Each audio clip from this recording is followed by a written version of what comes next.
Two to be alive, ain't it? Yeah, that's all right. That's all right. I tried to send a text. I said, how many more done got well yet? There's still a lot of folks out and down, ain't it? That thing going around for real. It's a new day, people. Ain't that right? Ain't like it used to be. Thing we just took for granted, man. That thing going around, the cold and COVID. At least the kids recover faster. It's the old people. The Danny Knight, he's still down. They've been missing about almost a month, ain't it? At least. Some people been gone about a month. Princess Gavin finally made it back 3 weeks down. Isn't that right? Goodness. I tell y'all, when the world changes, the world has truly changed. It'll never be the same again. Between the wars, the floods, and the fires and everything else we got, this is a whole new day now. You got to really learn to appreciate these little times that you get now. I mean, a lot more precious to you. You know, people didn't think nothing about it. A cold is a cold, you just go. But now, COVID and everything else come on, you have to really sit back and consider just how much everything done changed now. Got to make sure you're right and make sure you're ready. That's my constant palaver. Want to be right, want to be ready. Ain't that right? That's y'all mindset? Considering your ways. I'm palaver more, asking now to teach me how to be patient and take my punishment when it comes. Because you don't never know. You know, that could be your test to see where you're at. Isn't that right? He talked about you be without chastisement. You got to be able to take that correction. You be without correction, which all the main partaker, then he said you'll be a manza, which is a bastard, illegitimate. And you won't be a son, a Ben. My goal is to be a Ben when he come back here. My goal is to be a Ben while he gone until he get back here. Make sure we absorb all this information he got for it and make sure we get it right. Y'all watch the news? You ain't gonna believe it. News on now. Every day the same old stuff. Police get killed, citizens get killed. The king done died in England. Now they got a queen again. I don't think they had a queen. It's been 70 years they had a king, so they got a queen now. Charles might as well go and put a dress on. That man ain't got no balls. He can't stump them people. His mama ruled them folk with vigor and fear. They knew what was going to happen to get in that dungeon on it. These folk know. Poor Angela Merkel, not Angela Merkel, what's the girl, the one, Meghan Markle. Yeah, boy, that's remarkable. She's still alive over there. I know good and well they wanted her dead. You know it bad when the prince and he had to leave there with his wife. That's how racist they were with her. How racist you think they are with us? I watched him and his brother walking down the street today. They was out there hugging people and greeting them and touching them. I told them folks, I ain't touching you. I ain't call them no prince. I don't know what y'all cracking got. No good and well, man, too much going on right now. Folks handing them flowers. I be like, I ain't smelling these flowers. I know good and well when y'all be able to put something in here. But these from a grandmama, go take them to a grave. You can't trust these people. There's too much going on now. Poor Harry, that boy's life just riddled with just nothing but mess. You see redhead too, the redhead stepchild. No, they mistreat him bad too. Marry a black woman. One thing I didn't care what color they married. That day been. I don't care about no white or black or whatever like that. Get what you like. That's what I tell people. But just the fact of how racist they been, they ain't want no. And I wish he'd have had a tar baby. They had a picture with the queen holding that tar baby. She been holding that thing like that, right? And she just dropped it. It is. At some point, you need to change. People need to open their heart and treat people better than what they do. A person, don't matter about what color they are. I don't know where people get that stuff from. That just ain't never been my hang up. I ain't never cared about, what somebody else, man. That's your business. I always look to see people together, 'cause I always look at this. I know y'all having a rough time, 'cause people are real critics. When it ain't they business, they ain't the one in the bed with you. I don't know why I hurt them and tear them up so bad. Typically, you'll get some black people though just as terrible, but typical black people, we accept whatever. That's true, yeah. I'm like with you, did you ever other family ever meet your wife or ever knew you were married to a Asian woman? Did they ever have a problem to you? Did they ever seem to have a problem? Not your mom. Typically with black people, that's not really an issue. I don't care if we don't like white people, if it's black people, if you bring one that you married, people just learn that's what it is. Out of cuz he married a white. We never had a family meeting. We never had a discussion. Well, he married a white. That's just, nobody cared. They look at it. That's your business. It still felt like white people were racist, but that's what you married. That's your business. I think it's more critical. What about her family? Was her family critical? Anybody? Outside, yeah. Yeah. Well, and that's because people culture. Everybody look, and even with Japanese, Koreans, other nations that feel like they're a smaller ethnic group, even with like what they call American Indian, a lot of them are racist, but it ain't the racism of, excuse me, that we'll kind of look at like, I hate those people. A lot of them look at, they're trying to preserve their culture. And when you start bringing other people in your culture, a lot of times you lose things. Because then you start implementing their kids in, and those kids come, then they got to learn a different way. So you pull them away from what they feel like their culture and their religion is. See, for black people, the so-called Negro, we ain't never had a culture. We ain't never had a culture. Not since you've been in America, you never had a culture. Pig feet is not a culture. That's not, I don't know why, let's be honest, you know what, folks are like, man, I love Southern food. Look at everything we eat for Southern food, killers. Pork chop. The collard green got like 9 pounds of fat back in it. And we like, that's not our food. If people lie, that is not how, I don't care where you grew up, that's not our food. That's what they gave us. You can't get no collard greens in Africa. No. I'm not putting no fat meat in them. That pork stuff came from, we mix. Most cultures don't fool with it to that degree that they eat it. But a lot of them pushed it on us. Now we took it on, we feel like that's our native food, collard green, cornbread. You not finna go anywhere in Africa, nobody making no cornbread. So a lot of this stuff they forced on, so we took on a new identity. And look at it, it hurt us. Now you look at the Japanese culture, I'm just using them, the Chinese culture, their food not killing them. Because their food is native to where they are. So most of these people are in their region, so their food is native to where they are, so it feeds them. There's a certain way things are done. See, it don't work for us. All this stuff we try to mix, it don't work for us. A lot of food we eat, it kick back against us. It do. A lot of our people break out, the whole lot of stuff we have, it because of the food. We've been doing it so long, we've been thinking it's customary, but it hurting us. A lot of that stuff, you look in the Middle East, you couldn't go there and try to sell them cornbread. They're not eating that junk. They don't know. Their bread gonna be flat. They're not eating no bread look like that. They're not finna do it. It's too much yeast in that stuff. They gave us that stuff that was fat. You go there, them folks eat bread. They don't eat bread, and them people not fat like that. It's just being honest, look at everything they give us. You be fat, man, by the time dinner over with. You gotta open your pan, open your pan while you're at the table. But nobody eat like that. That's us. Those folks, son of folks, they culture and they eat. And the way you'll see they'll eat as a family. Those people sit and they share. Like we won't do that stuff. Nobody did that. I ain't dipping that stuff. I'm not doing it. But that's the way they did it. You know what I'm saying? Because we close. That food eating kind of brought about a bond with them. Just like with Yahushua, they sat down. All of them he said, everybody drink of it. We all sit here together. If we sat down and eat together, we should have some kind of heart for one another. We'll sit down and eat and we hate each other. Man, I remember we used to eat at the table. So my mom make her eat at the table sometimes. You be like, man, you don't want to eat. Hey, we had to wait my dad again. Fix her plate. She get it. We had to sit on the table. We eat. Y'all remember that? Some of y'all, how many of y'all didn't never grow up like that, sitting down and everybody eating together? But see, someone like, cause families be on the go like that sometimes. But they would make us sit down. My mom make us sit down. She cooked down.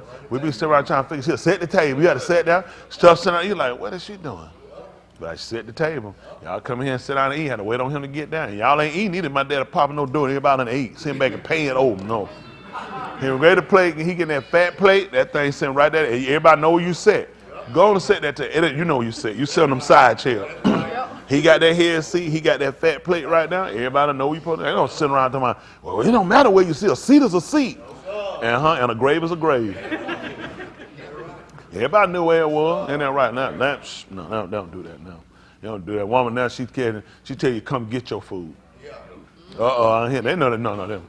My dad not going to get no food. You can forget that. You ain't gonna be no table going out straggling no kitchen. No. That food, he put his food down. That's how it went. These days now, it's a whole nother animal now. We just don't eat like that. No, people just kind of, everybody on the go, kids on the go. It's just a different culture. Good to sit down. You can see where people at and get the kind of fellowship and kind of build a bond together. And that's something we got to, I'm just telling you, y'all see where our generation at now. I'm telling you, all the stuff we've seen white people do for years. Let's not criticize, it's true.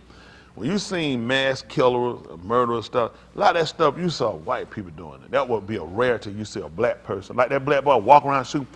Tell me that would be something you'll look, you say, that's some white boy done lost it. And somebody black do it and videoing the whole thing done, unheard of. That's why it fascinates. How many times we see stuff like that? That's not something we customary to do. But now, because we have such a disconnect, I mean, we're just done. I mean, we just totally destroyed. I'm working on something, though. Believe me, I'm working on some stuff, and I got some people in play. I'm working on a program, most high willing, so I don't say a whole lot about it, because we still got it in networking doing. But we try to do something. You can't save all of them, but we got to save some of them. We got to. I'm a critic of what's going on in our society. I'm a critic of how we how we operate among ourselves. I'm a critic of how our homes are being reared. But at the same time, you got to come in with a solution. Yeah, you can always criticize. I mean, anybody can criticize. We've been criticized all our life, but nobody's really offered us some real information or real help to try to come in and fix it. But I got some people that I feel like really they care toward what we're trying to do, and we're really trying to put something together to try to rehabilitate our kids. It'll be a last chance program. This is it. We got to do something. I'm telling y'all, if you don't, they're gonna wind up killing us. That could be any one of us. How many of y'all been to an auto parts store? So what was special about you the reason that one today you went in there and wasn't him? Who goes to, when you went to the auto parts, how many of y'all thought about somebody could just open the door and just start shooting us? Somebody could shoot me. Who thought, you trying to get, then you like, I hope it ain't no line. You trying to get out or hoping somebody to carry. Nobody thinking somebody could open this door and I'm the person giving a walk. You think that white man thought that somebody gonna open the door, pick him, bow, why him? Why him? That could be any one of us. And we don't do something different. And then the mental that he has, you know, the fact he really ain't grasped where he's at. He don't care. Our kids don't care. That's scary. That's scary. We missing that. We missing empathy, caring. We need fathers. We need more men involved. I mean, hugging our kids, telling them we love them. Real. I tell my boys I love them. I tell y'all I love y'all. You better. Because I hate for people to lie on me. But no, they need that. They need a hug. They need to know you love them. We need to pay. That's something, you know, our boys don't get that. Our kids ain't getting that. And everything now is pushing them to be tough. Like, look, Cam, I don't want to borrow, he's doing something. Can I borrow you for a second, look, Cam? Can I borrow you for a second? I just said that. Like this side right here. They about lip right here. Then when you start punching him in the chest. Y'all know I ain't lying. No, right here, when that you start punching him in the chest. This my little nigga here. Boom, boom, boom. He gonna be a football. He gonna be tough. Boom, boom, boom. He gonna be a killer. Ain't gonna hit you in the.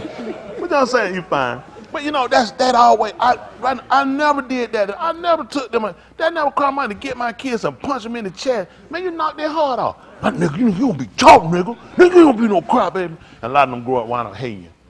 Or they wind up taking their hate out on other people.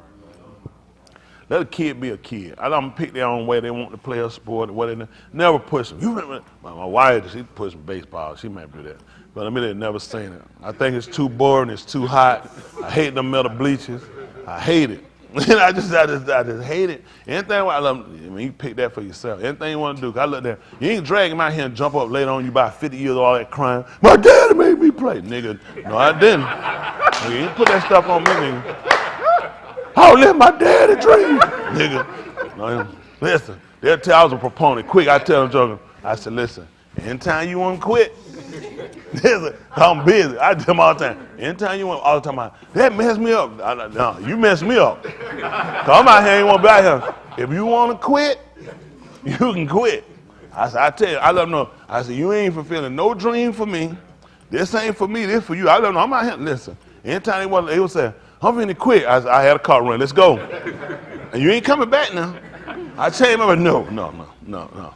I just looked at, man, I seen a lot of people being pushed into things, and it drove them to hate it because they looked at, I can't, you won't allow me. So like, man, make your own choice. That's your end. And that's why we got to be able to get them. But then, this is the thing, you got to offer them enough things. You know what I'm saying? To where you got a choice. A lot of these kids, like that boy's shoe, go back and look at what choices he was offered. Go back and look at his education status. How involved, no doubt, single parent. I don't even know nothing about him, just about single parent. Mom probably busy doing her own thing, kid loose, kid get with the wrong group, kid flunking, falling out in school, if he going to school. And you know, you get with the wrong crowd, everybody now, you got to prove you bad. Now the way you prove, the people you prove it to, this way you're going to realize eventually, they still on the street. You'll never see the street again. It'll never happen. Now he need a public defender. He got a public defender. The boy getting a death penalty. He go ahead and wait on it. They're not going. He looking at life. He'll never get out. It's not a discussion. It's not a program. They ain't give him no. The boy has waited his life. So now he go to prison. Do what? You gonna have to get you some booty. You ain't getting out. There's no reason. His logic now is gonna be what reason he gonna have to stay straight? Cause one day he might get married and have kids. Now, unless a nigga can get pregnant, he don't realize the magnitude of what he's done and just how damaging it's going to be over the course of time and where it's going to end. We got to be able to offer our kids to show them you can make that decision. Let's look at long term. Long term, you walk out here and you do your initiative and you start shooting up one of the apartment buildings, you kill some baby, some old lady, kill some. Where you going? Where your processing? You're going to be in that game and you're going to be in prison where they finna chump you and you finna be putting in work every day. More work than you were putting in on the street. Because they're survival. Once these niggas run their mouth, do something, they finna put you to work. Go fight that nigga, kill that nigga, shank that nigga. Your time just adding up. And before you know it, you're looking at, you ain't never getting out. Now they put you somewhere, you spending your time in solitary. Now you start looking at everything is over. Everybody you know and you love, you'll never see these people again. Because eventually people going to get tired of coming to see you. See, a lot of them don't process. They thinking, kill somebody and go home. I remember years ago, can you remember that boy, he shot the gentleman who blinked his bright lights over there by University off of Jonesboro Road, convenience store, years ago. He was standing outside, so the guy sent his kid in to get something from the convenience, and he blinked his bright lights for his kid to like come on. Dude shot him and killed him. And they asked him what happened. He said he disrespected me by blinking in lights. Listen, when that boy got through getting that time, that Joe looked so stupid. They asked him, what was he thinking he gonna get? That Joe got, I think, getting life in prison. He said he thought he was getting house arrest. He thought he was gonna get, he shot a man who, the man, all he did, he blinked that bright light. The kid standing inside, he in the door for his kid, like, come on and go. Wound up shooting him and killing him. He thought he was getting house arrest. See, they not processing what's gonna happen. A lot of these kids, somebody telling these kids lies. Yeah. A lot of our kids are doing stuff because they ain't got the heart to be no gang. They really not no heart. The stuff they're doing make no sense. And somebody's telling them like they gonna go home, you ain't getting all the time. They actually process that I'm never getting out of jail for the rest of my life. A lot of decisions they'll make differently. I'm telling you, they got it, but somebody's not telling the truth. So now,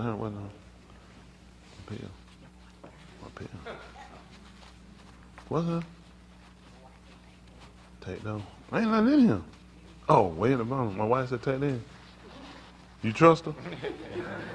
Because I'm looking at you. You said what she said, but I ain't heard of her. Do we trust Yoshi? Shakira, we trust Yoshi? Has she ever gave you COVID? Uh-oh. Have you ever had COVID? Has Shakira ever had COVID? Yes, sir. You gave her COVID. That's all I was saying. You know, but in saying that, we just got a lot of work to do.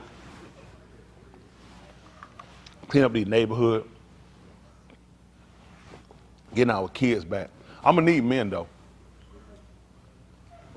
Women are too. Good to have women. We need men. They need to see men. Because, see, the mothers been there. A lot of mothers, and I'm going to say this not to criticize all of them, a lot of them frustrated. A woman can't teach a boy how to be a man. A lot of women have done a great job, or doing a great job. It's just hard to teach a boy to be a man. And a lot of times when they don't see a father, and the father not active, the kid can lash out, the boy. So he needs to see that, you know, a man. And he needs to learn the character of a man. He needs to see a man caring. He needs to see a man putting back, because the cycle ain't going to end. Single parenting ain't going to ever end. So this not a one-time solution. This is a solution we're going to have to put in for the time of the duration we're here, that we fix the solution of broken homes. There are some issues where the father was there and had to leave because of divorce or whatever the situation. It might have been even moot. So we got to be able to implement where we put our men back into play. And they start seeing a man, see how a man conducts himself, how a man dresses himself, how a man carries himself, how a man does business. When you say something you don't, they need to be taught how to approach a woman, not grab a headshot or grab a by behind, grab our booty, you know, slut hoe. They got to be taught it. If we're going to get better men and we're going to get these marriages like a lot of women want to be married, just be honest, we don't have a lot of men not marital material. They ain't been taught how to date a woman. They haven't been taught how to provide for a woman. They haven't learned how to lead about a home. All these things got to be taught. You just don't know it. All that stuff, you just know that's a lie. No more than you just know how to piss. Somebody to teach you how to piss. You know how to wet and wet yourself, but somebody to teach you how to get up. Isn't that right? And go to bed and how you do this. So that's why it becomes something you know. And then what happens, because we've been doing something for a long time, we assume every man know. Oh, he ain't stupid. Every man know that. Every man don't know that.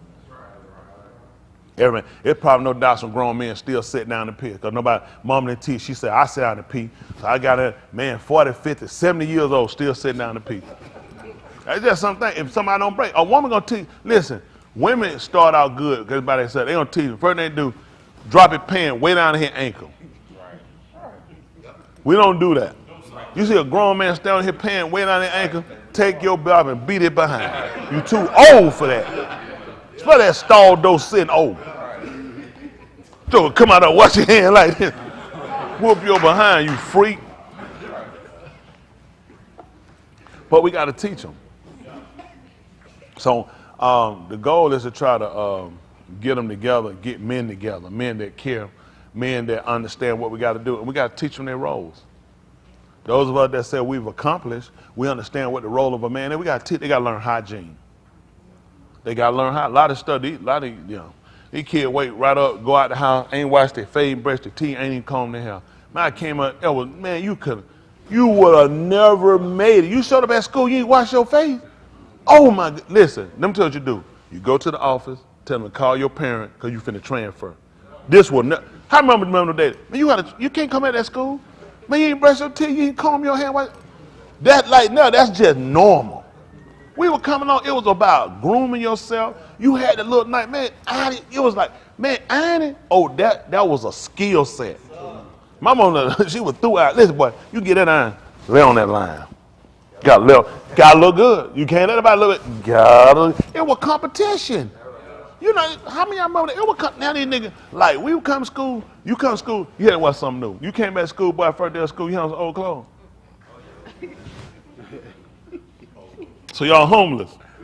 Man, look here. Whatever you had to do to come to school first. I remember now that faded out everybody. My kid, man, you come to school with your new clothes, you lame. You wear your old stuff and you wait and bust your stuff up later on them.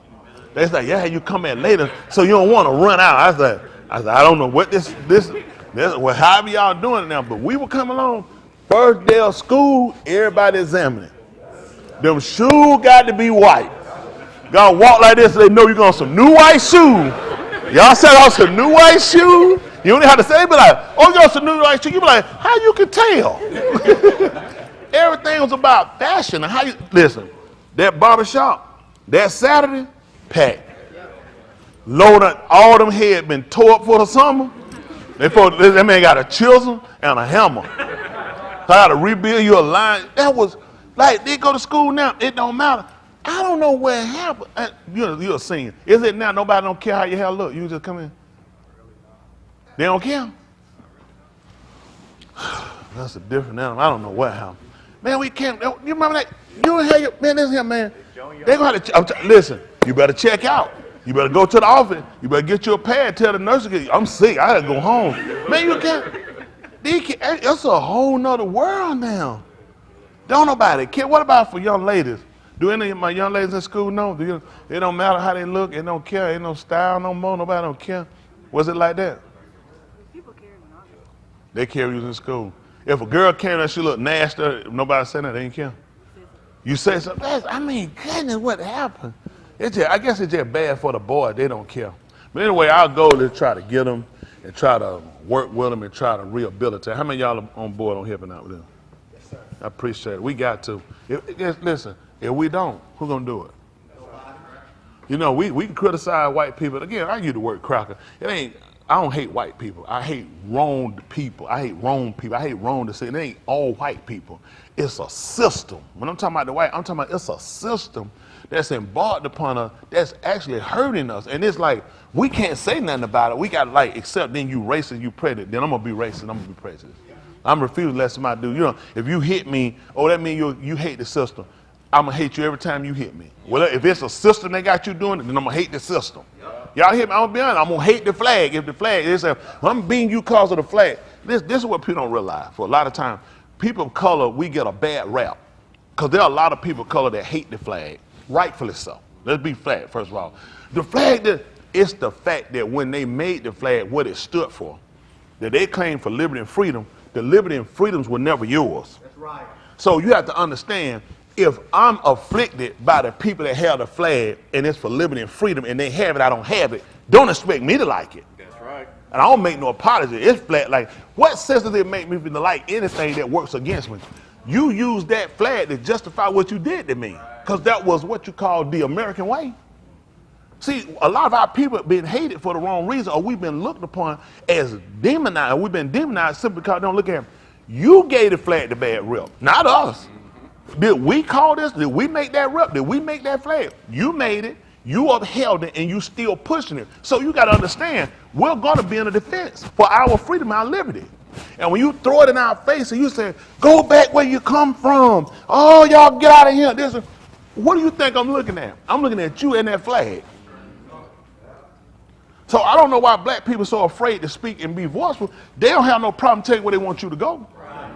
They don't have no problem talking about how they feel about you. Then I had a right to talk about my freedom and my liberty. Nobody else gonna stand for it. Nobody gonna fight for it. I'm not carrying no flag. There you go. I ain't carrying no Christian flag. That's the same flag they have and they took off. I ain't making no apologies. Listen, to any white person, you can keep hating me. I'm not finna make no apology. I'm not finna stand for something that works against me and my oppression, my depression. Right. That's stupid. Yep. You can't expect people to respect you intelligently when you're an idiot. Right. You are a complete idiot. The thing works against you. You say, well, you don't want to offend. I'm gonna offend. You tell me I don't want to offend. They should not want to offend. I'm telling you, it offend. Then you got to sit around. I don't know. People need to quit being sensitive. I tell you, I watched that thing from Mississippi. I have a newfound hate for Mississippi now. When I told y'all what, listen, I've never heard white people talk so stupid in my life. I watched this retarded man sit here and say that he never got his reparations, his granddaddy, for his slaves he lost. This cracker sitting here saying, I'm sitting here looking at the man like, are you actually associated with us? That reparations are owed to you because you lost slaves? They don't give us nothing. They always got reparations. So white people just stop that. It's just the fact that you can let something that dumb come out your mouth in 2022. That you never got your reparation for the slaves you lost? Just terrible. Just the way they process this. Some things shouldn't even come out your mouth. I just be honest, I don't know why these athletes get pushed to. I appreciate those athletes that took the knee.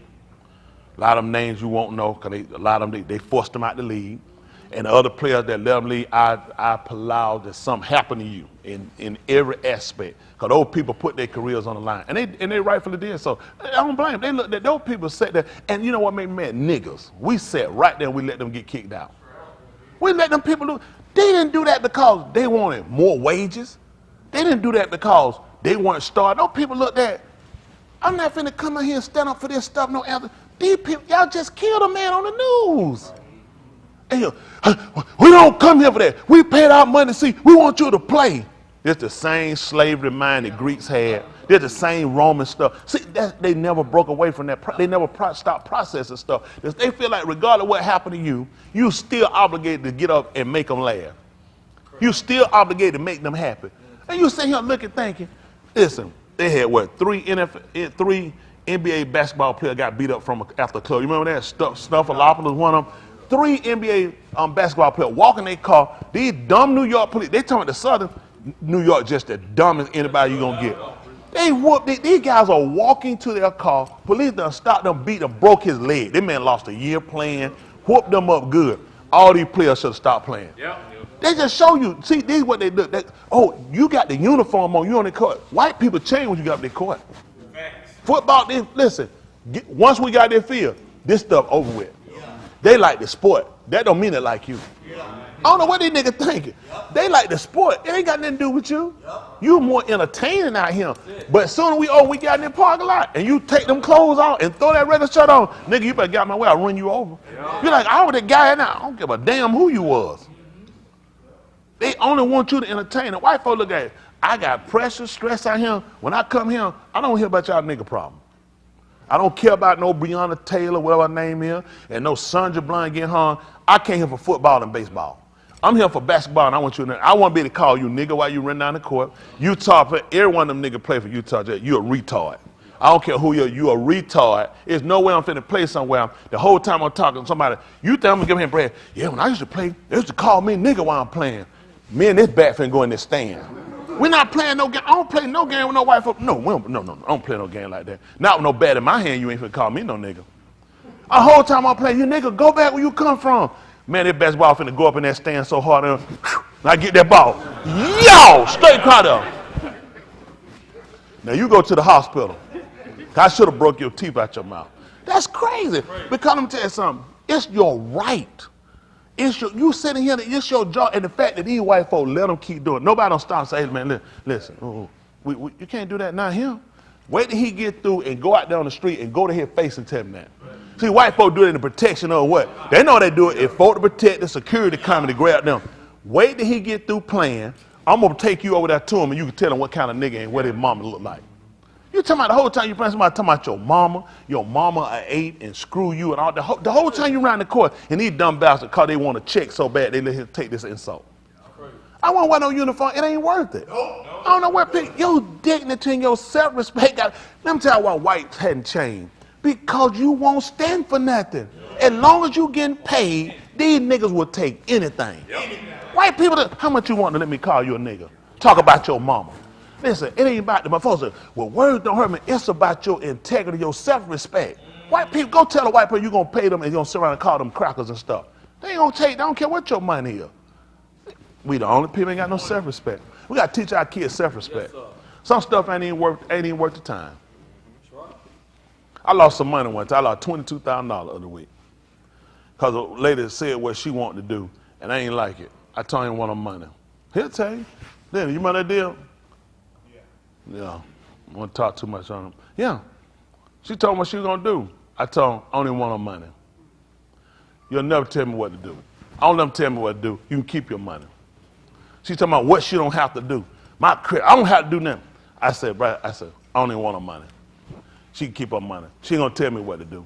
She gonna do what she been told to do. End of story. She can go and she spent her money somewhere, but she know what she gonna tell you. She met some nigga that wouldn't take it. See, my integrity is more important to me than any dollar. I know y'all, get the money, it don't matter. That's why you still a coon, an ape, and a jigaboo. That's why he don't respect you, because you don't have no integrity. You'll grab a dollar before you look at your self-respect. You're not going to treat me no any kind of way. You ain't going to talk to me any kind of way. You ain't going to never tell me nothing that I ain't finna give you something back, recompense for it. That's the bottom end how you going to do business. I can wait. Y'all hear me? I learned. You start setting yourself up when you don't have to beg these folks for every penny they got. Some stuff you can tell them you can keep it. It was a small thing. It wasn't no big thing. A lot of folks, it wouldn't have been nothing to y'all. It was something to me, though.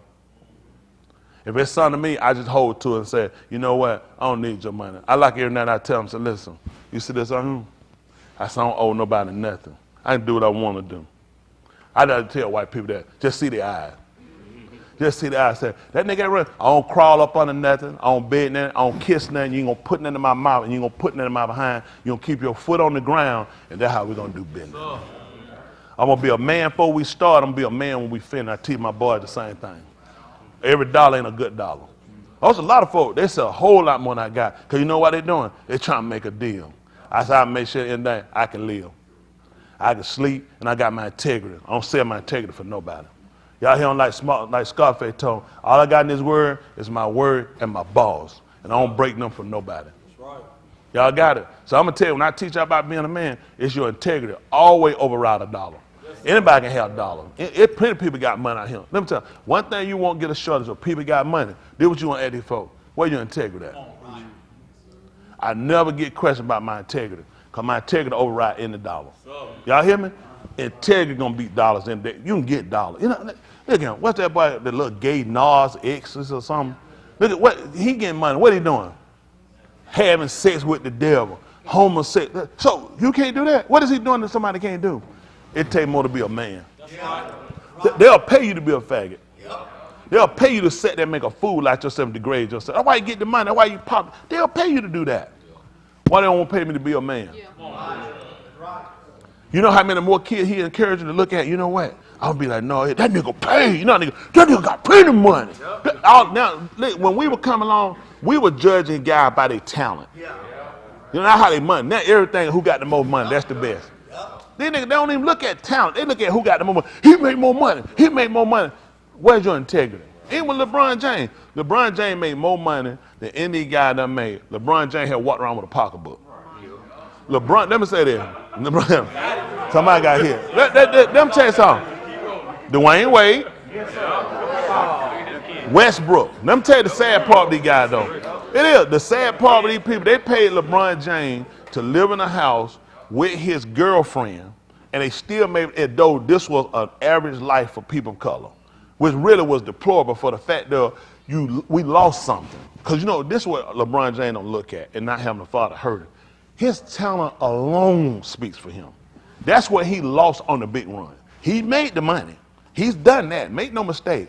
LeBron had lost on the integrity end because he sat here and he let them use him, and he didn't realize it's worth paying LeBron James. When people like athletes, when people like entertainers, when people like sports figures, people like them enough that they mimic their life. So now once we pushed him with Sprint showing him and his girlfriend, his kids living together, we okay a standard of living for people of color. We broke up home. The money they gave LeBron James, they tripled. LeBron James did it. Once you get married, LeBron James did it. We know that's not everybody. You can say you're not responsible for everybody else, but people watch us. And when you look at, you grew up without a father, who did you look to? What character? Because when a kid doesn't, a kid looking at something, you're looking at somebody, you're looking at something, you're desiring some type of lifestyle, and you affect a lot of people. Now you push the pocketbook for these people.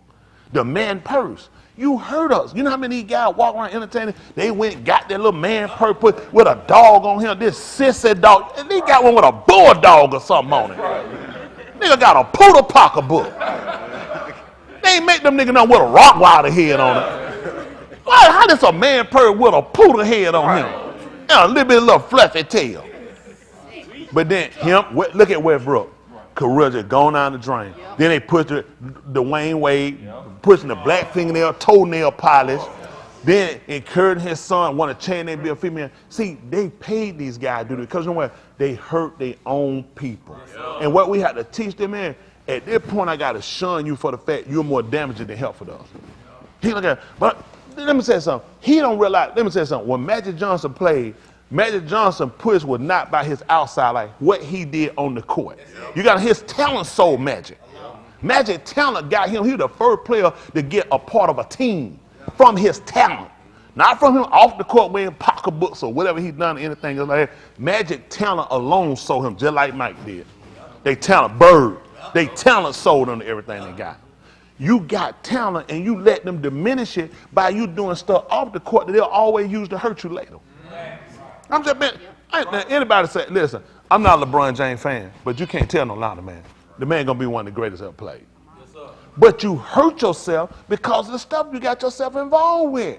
And he don't even realize the damage he's done over time to his own people. White people pay you for more than one reason. Yep. That money you got up front, look at how much money man in. How many niggas y'all think with bought person? Expensive. What y'all think the person probably like $40 at Walmart? You know what I mean? An entertainer, rapper, everybody went got them one just to have one so they could kick it around him. Then how many kids find out they got it and they bought it and people spend money for it and rob for it and kill for it. Look, LeBron James made no money. See, when white people pay you, they already did the math.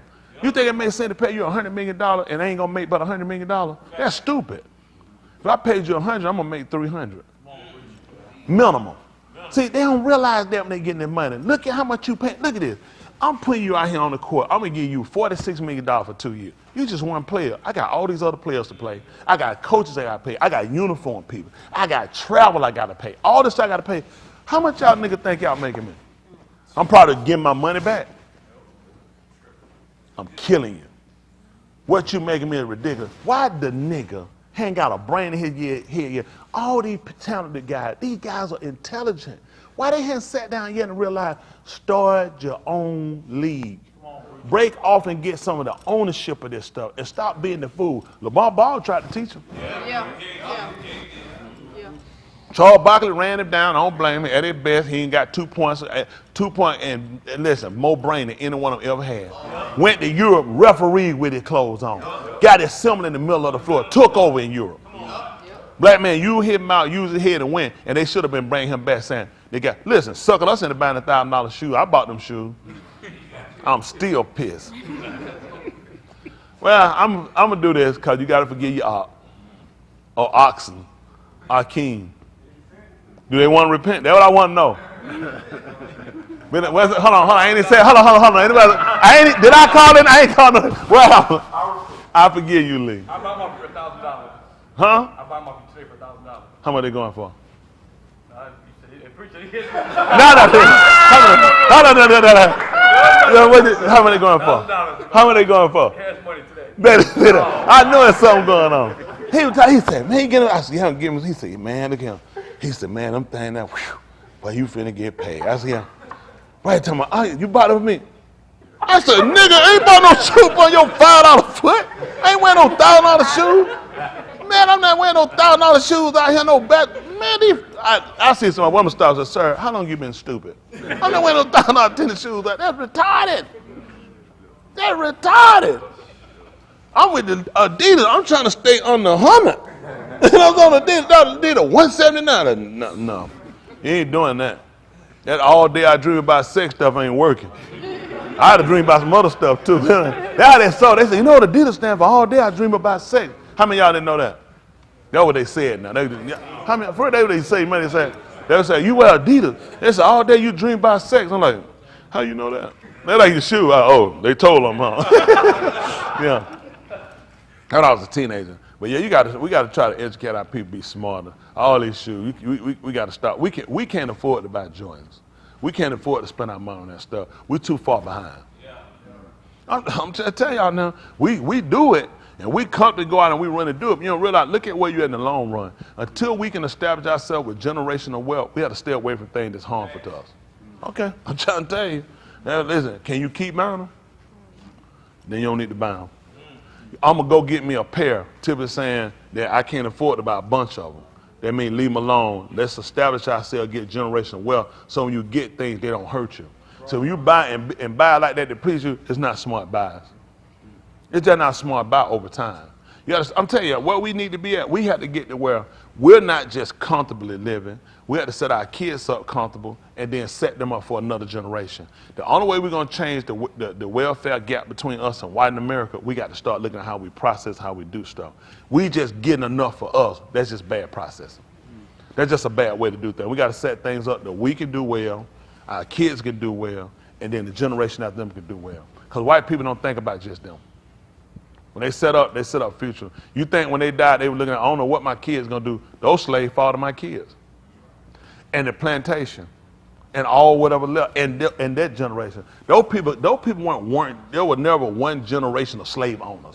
See that? They set themselves up to where I put this in play that it continues to keep going. Hello? They don't have any kids. Guess what they set up? My brother and them get them. Like George Washington, when he died, he left his half son over to his brother and his mama. So they pass them around. They set themselves. If I ain't got no kid, I pass them around to my brother. See, unlike us, we ain't gonna do nothing for our kids. We ain't gonna do nothing for nobody else, and we just lose everything. So until somebody teaches us differently, nothing gonna change. You'll continue to just grow, live just enough, make just enough till you die. We live to die. Now, to be honest, they teach us, man, that's all I do, until you die, man. We know what I'm saying, ain't nothing in Social Security. I mean, what are we going to do? You know who talk like that? Niggas. White people don't talk like what's in on Social Security. They pissed about Social Security. They hate paying anything. But at the end of the day, you think they set them on some other wealth form? They always set some. Listen, Gerber, now, niggas just starting to buy Gerber insurance for these babies. All y'all got these kids, that's the first policy to get the Gerber life. Cheapest thing you gonna get all them little kids, get them Gerber life. 18, the policy stop paying. It stopped paying that money theirs. So they start learning just not the money put up for college to get them going. You get the Gerber life policy. 18, you pay the 18, they get that whole policy. They ain't gotta die. Everything we got, we get when we die. Why you can't get somewhere you living? Even sure we don't never get somewhere a policy come back and say, listen, in 10, y'all sold insurance. Listen, 10, 15 years, you can get $20,000. Yeah, just try to get enough, man. And sure, the bigger waste you got until you need it. Quit being stupid. We have to start thinking better, start setting up other avenues that pay us along the way. You got to have more than one stream. When Horus set up the gun, what they call the guard, the man put 7 streams out there. He said, I got to make sure that thing don't go dry. I got to keep water. Why you ain't got but one stream? Wow. He told Horus told, when he said, let us make him like us. And I come up with one stream. I'm like him. Put 7 out there. He said, bust 7 off. And listen, you know what them 7 did? They went around the world. So I'm trying to teach you how to make money. I can help y'all now. Y'all might think I'm stupid. I assure you, I'm far from it. It ain't hard. You just got to learn how to think. First thing I do, get yourself right. Start patterning the man you're supposed to be following. Start looking at how he set things up and do it. Why you think the man put out 7 strings? That makes sense. Get away 7. He said one extreme went straight to where gold at. Pulled them, got shut down. The ruble fell down to almost the Mexican peso. Where he went to? What country? Africa. To do what? He said, follow the stream. Get where Sudan at? The rivers run out that way. That's where gold at. Nigga don't know. You know why nigga gold at? In his toilet and in his teeth because he ain't brushed them. White people know what they do. No, all of them got to go back to Africa. They ain't stupid. Follow the stream. The stream runs back to Africa. I'm broke. They done shut my money down. They trying to cut me off on oil. Go back to where Hubble at. That's where gold at. Follow the stream. Not the nigga. He go back to begging. Start stealing. Get yourself killed. Get yourself locked up. Can't make no money in jail. No, you can, but you ain't smart enough to do that either. Got to learn how to focus. Pay attention. Get this right first. Make sure you get yourself aligned with him. Everything else gonna come. Why you think he put in and let us know the road? When the white folk, when the Greeks got our books, everybody got stuff, the Latin. How you know the Spain? How they knew where to go and get it from? All you do is read your book.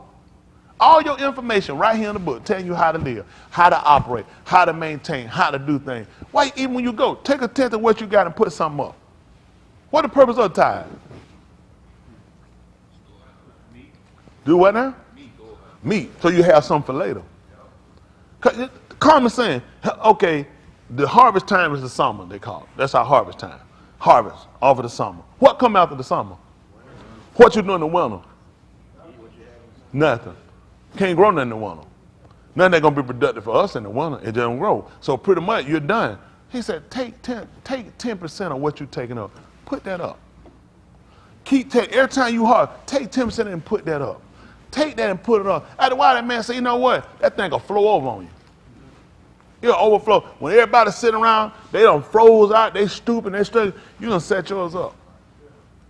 Y'all see how getting out how bad it get? You know what you did? You wasted everything you got. I know, I already see your face. I already know you wasted everything you got. Just a dumb decision. Try to tell some stuff to do, it's just dumb. You can't afford to. We ain't no people. He teaches us how to survive. He said, so it'll be meat in my house. So if I put 10% up in his house, then he'll have something and he'll pour back to me. What if I put 10 in his and 10 in mine? Mine got over and abundant. But don't worry about it. You keep doing what you're doing. Just pray it'll come down. Hello? You wait on the one of heaven. Oh, go ahead and pigeon mess gonna fall right in your mouth. Use your head. That white folk stuff. They make a fool out you. Y'all, that way they'll teach you. You got to keep getting back out of him. You can't. He don't give me enough sense. Not only if I'm giving back to him, I'm putting up. Why wouldn't he Baraka what I put up for me too? Wow. Daoud was rich, and he gave the Yahuwah. And you know he talked about what he put up. I put stuff up. He said listen. He said I went above that. That was Daoud. When he said when he prepared for that, he said I put up more than that. He let it Shalom. He told Shalom that. He said, listen. I went above that. Why you stop at 10? Oh, that's it. That's the only set they got. Only put up and put here. Don't put up nothing for myself. Makes sense. Makes sense. Solomon was a great businessman. He knew how to do business. You need to learn how to do business. Yahuwah just didn't give him that. He inherited something. His daddy was rich. His daddy was smart. He knew how to take. He knew how to defend. He knew how to put up. And so did he. He made him the wealth. You think wealth just came? Is how he did business. He knew how to set himself up. He knew how to negotiate. You don't. You sitting around, you just waiting on something just come to you. Nothing just gonna come to y'all. It never happened. It doesn't happen. Nothing just gonna come to you. Stop thinking that. People keep sitting around, you pray someone, it does not happen. You have to create. All of him just popped here in the world, and the world just came to him.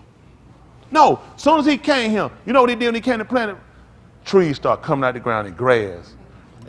And Kukabin stars just started. He's like, wow, look at all this. If you just, this is what Yahuwah said. And anyway, he came here and he just said, listen, if you just wait, look how stuff come to you.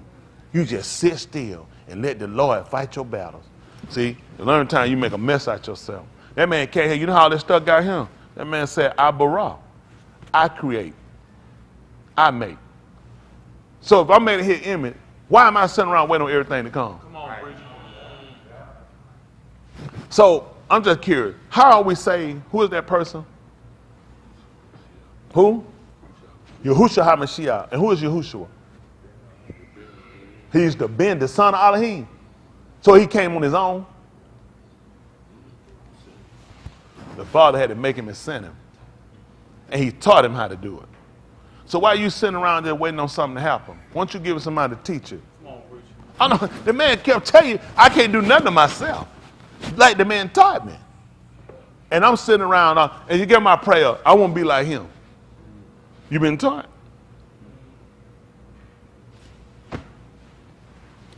Nigga, get your mind out of stupidity. Everything here, the man said, I made it. He said, I made it. So what made me sit around and wait on somebody to do something for me? Why am I sitting around waiting on somebody to do something for me? I don't get it. I'm made in his image and his likeness. And then he told me about folk.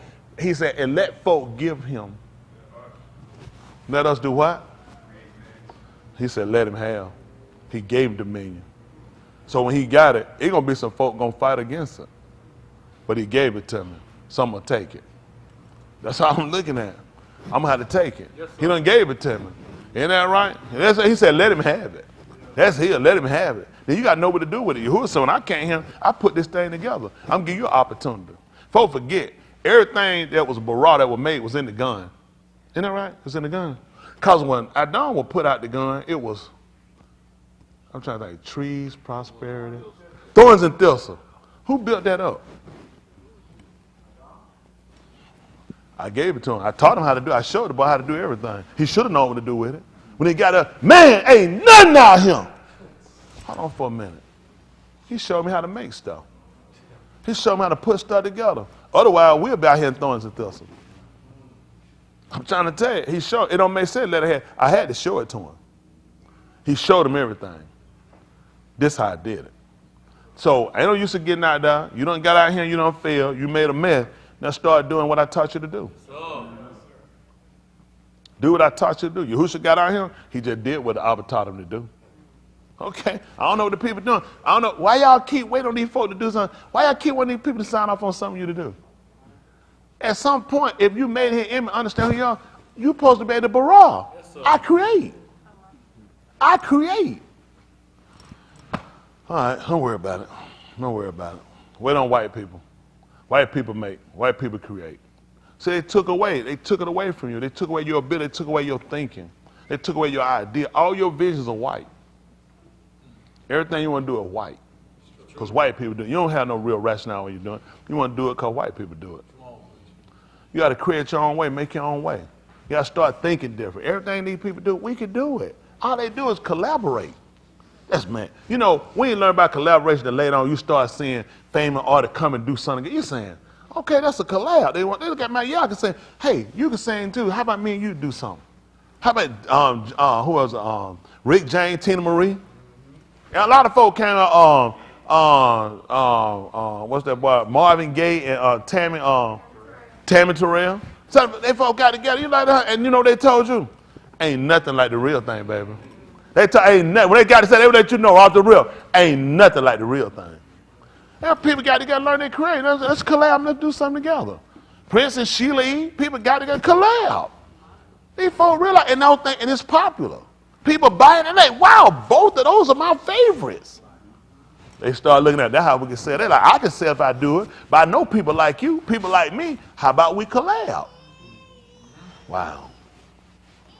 That's how I'm trying to help y'all out. But don't worry about it. It's just me just talking. I won't pay no attention about you.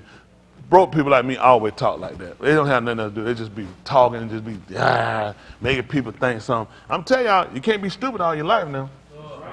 At some point, you have to use your head and start thinking. Y'all hear me? I guarantee you this him. If the water start flowing up here in Georgia, in Atlanta, I guarantee you ain't going to be waiting on nobody to do nothing for us. I guarantee it. I ain't be waiting nobody to have no me go do nothing. I know this end right here. We're going to have to help us some water immediately. One way or another. Y'all tell how y'all want to take it. I ain't waiting on nobody to go get no truck together, have no prayer vision, and send me no water no 4 months. The way y'all got to drink today. I'm just telling you, I ain't going to be able to wait on them. We'll deal with the rest of that stuff later. We got to move quick. I ain't going to be waiting. I ain't going to count on no Home Depot. I ain't going to count on Lowe's. I ain't gonna count on Zales. I ain't gonna count on Ridgeway and Target, nobody else. We gotta do what we gotta do. I ain't trying to put that on white people. That's our responsibility. I appreciate everybody that jump in and help. At the end of the day, I'm already mind looking at what we gotta do for ourselves. Hello? I'm not y'all doing. I ain't upped up everything I got. I know the folk gotta eat. Ain't no food. I'm trying to tell them, ain't no food. I know what we gotta do. We gotta eat. We gotta survive. Somebody gotta have a brain to look at and make sure. You gotta have a vision. Who had vision? The man told me, listen, I don't. Matter of fact, he said, I'm just finna open my mouth to start talking. You ain't gonna believe it. This the end him. That's how far I saw down the road. He said, this the end when I start talking. I already made provision. You think salvation came at the last minute? I already knew what you were gonna need. He like, did nobody do nothing I didn't know they were gonna do. I already made provision for this. Hello? Look at what Dawood did. When Dawood was told he couldn't build a house, what he said? I might well F this up. No, he said, I set that thing aside. He's already made provision for it. Cause he realized the house got to be built, Dave. He said, so I set this aside. Even if I don't get to build it, cause my hand too bloody, he said, I done already set it aside. Cause I know the house got to be built. How you know you ain't got to, you don't know you got to eat. You don't know you're going to have something to drink. You don't know you're going to be able to pay bills. Why would you already have visionary? Y'all got to start being, I don't know. Hope I don't never get no brain like that. That thing will mess me up, man. I get a last minute brain when I'm just thinking about something now, I'll be done. I'm just telling you the truth. We got to stop it. Y'all are a lot more intelligent than what people been telling you. All our people, we way more intelligent than what people told us. It's just these folks took away things, and now, while we were resourceful, we sat back and wait on people to bring it to us on the platter. I can't expect my enemy to bring me nothing. I can't expect them to bring me absolutely nothing. I don't count that man to do nothing. Listen, it don't make me no difference which one, Republican, Independent, Libertarian, Green Party, whatever party again. These people not going to do nothing for me. These people going to work for their group and their interests. They're going to work for their nationality. Nobody's going to do nothing for us. So get it out of your heads and start providing for yourselves. We have to, get it out of here. Man, hold them Democrats don't get it. Hold the Republicans, hold them cracker Republicans don't get it. It don't matter who get it. It's still going to be bad for you. If they give you something, they're going to come back and punish you later. White people don't get it. And rightfully so. Let me say, you got that free trip ride over here. And how that work out for you? Still paying for it. So why you think some white man finna walk back up to their office and finna give you something now? All them people get that $10,000 student loan debt. You ain't got the bill behind that one yet. I already know he got a trick for you. You think they stupid? Banks are they're losing money. Does that make sense? Somebody got to pay for that. Somebody finna pay for this, big time. So you got to start using your head and start strategizing, start learning how to work together. Before we hate each other and keep fighting each other, we need to sound and talk. Like Cookie said, can we talk? Hello, can we talk? Yes, sir. I'm trying to tell y'all now, keep doing it your way. You keep fighting. I got something. Josh should do that too. He'll be like, he want to do his own thing. He will do it himself. You can't make out him by yourself, these people. Y'all young. Y'all keep living long now. You'll say, I got 53, I'm on 54 years on. You can't make out him by yourself. Nobody doing it. Anybody tell you they're doing it, they're a liar. They're a liar.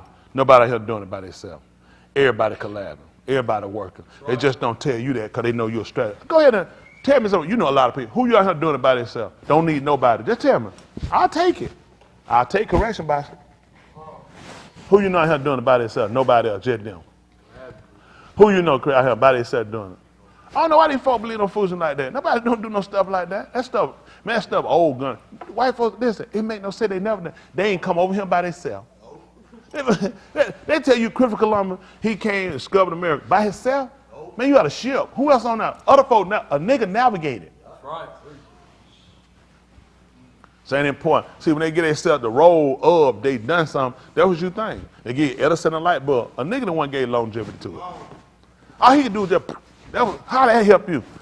Now you can see the first, man, anything, them put your eyes out.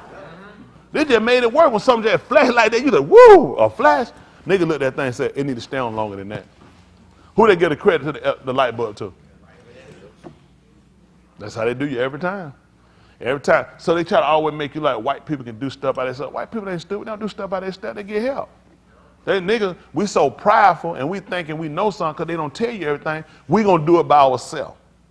and you get out here and you fall. You around here, you do business. This is what folks don't realize. You do business, especially a new business. A new business is going to be harder. That's why the first thing to crash. Because people don't add up how much money it takes in order to stabilize the business. They don't know that. They don't know that. That's why white folk don't do it. They're going to get them a loan. It's better their credit crash than they lose everything they got. I put everything I had in that business. Right for the soul, you lost it. Because white people don't do it. They go, they get a business plan, they go to the bank, they get it set up, and they use their money. They put a percentage of it up. They'll never put their life savings into it. They don't know what can happen to it. Plus, they know genetically they F up everything they got.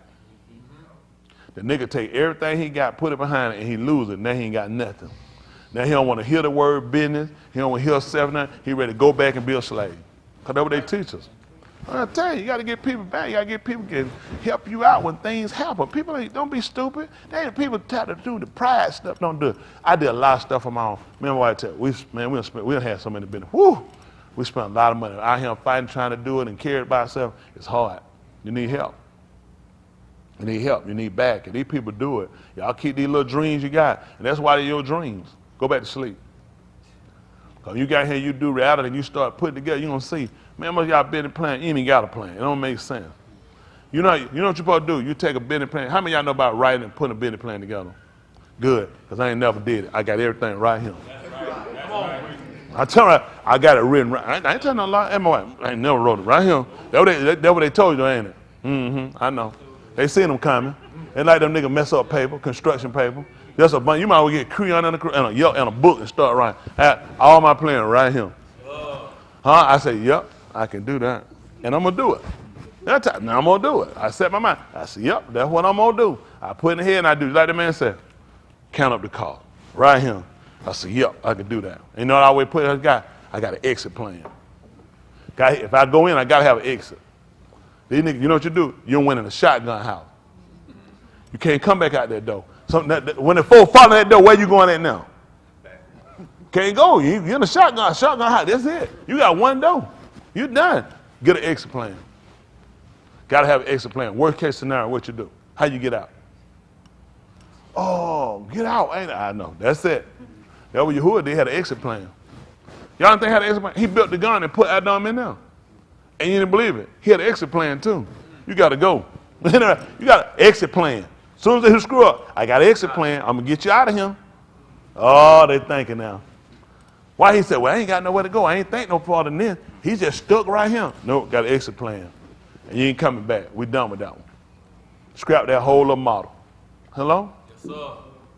Are y'all all right? Yes, sir. Am I talking over y'all head or something? No. I just want y'all to know the truth. What we can do, we work together. Let me tell you something. I got a lot of the most intelligent people in the world right here. Y'all intelligent people. You just don't know it. Nobody never gave you the opportunity to use your intelligence. You ain't been to sit down and follow and learn how to benefit from other stuff that you hearing, and you come in and you can make things better than what they are. Things don't, see, we get something, it just stay the same. I want to teach you how to grow. Hello? That is to get your mind and get away from stunted growth things and start looking at how you can keep growing and keep blossoming and do. And don't let that get you and think you can't. You're doing too much. Go tell Elohim he's doing too much. That man got a world spinning and a Shemai according to what they said, and he can go and hang a Yari. Ain't that right? And he got Kuka Bean hanging. He got tree, water, he got wind, he got fire, he got the rock shaking, he got to feed folks, starve folks, drought folks out, all this thing got to do and still maintain. So you know at the same time, and I'm still saving people. And I'm still saving people. He said, I got sick well, I got folk headed out, I got folk coming in. So go tell him he's doing too much. Because he said, let him have and make it. He made me like him. I got to keep going. I got about, me and my wife getting older, we probably do about 3 more business and then we're going to try to take it easy. Because I told her at least about 135 or so, 135 we'll try to retire. So the rest of that, we just let the rest of our time just take it easy a little bit, relaxing, vacation. Right now we got to keep moving. Mr. Yahuwah doing it. Listen, y'all, I'm trying to tell you, these folks have robbed us of our creativity, of thinking to do. They took it from us. Everything you got just in your mind, get out your mind and put it into play.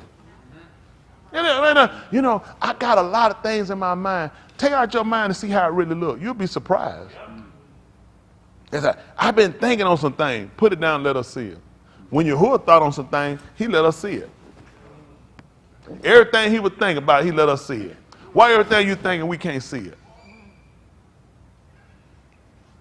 Everything he would think, he said, I put it down, I showed it to you. He said, when I was thinking about it, I was putting it down. He let people describe it to it before it got here. Now we go back and read it. We said, wow, he was thinking that the whole time. I let you see it. I put it down there and I let you see right here. This is it. You can go back and see exactly what he was thinking. Hello? The book didn't tell us we didn't know Yahuwah mind. He said who had known in mind that he can instruct him. I can't tell him what to do. But I got the mind. I know how to follow and I recognize that's his mind right there. So it's time for us to get smarter, be a better people. Y'all all right?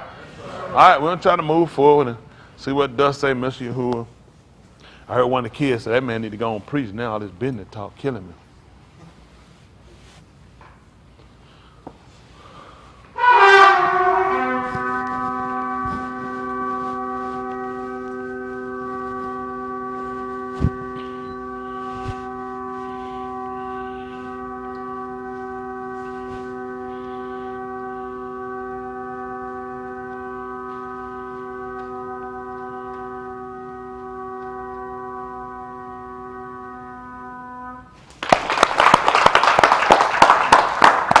Appreciate y'all. I was just thinking, you know what I like to do? I like to get 100 blacks from Mississippi, Alabama, Georgia, Tennessee, South Carolina, all this state, Louisiana. We need to sit and discuss on how to fix our situation. All these other countries, you see what Europe doing, how they banding together? Let me tell you something. Russia could have been took out Ukraine. You see how everybody banding together and they throwing money? That's a wasted war. They fight, they supporting a losing battle. You see how white people come in and get together? Even white people as far as over him.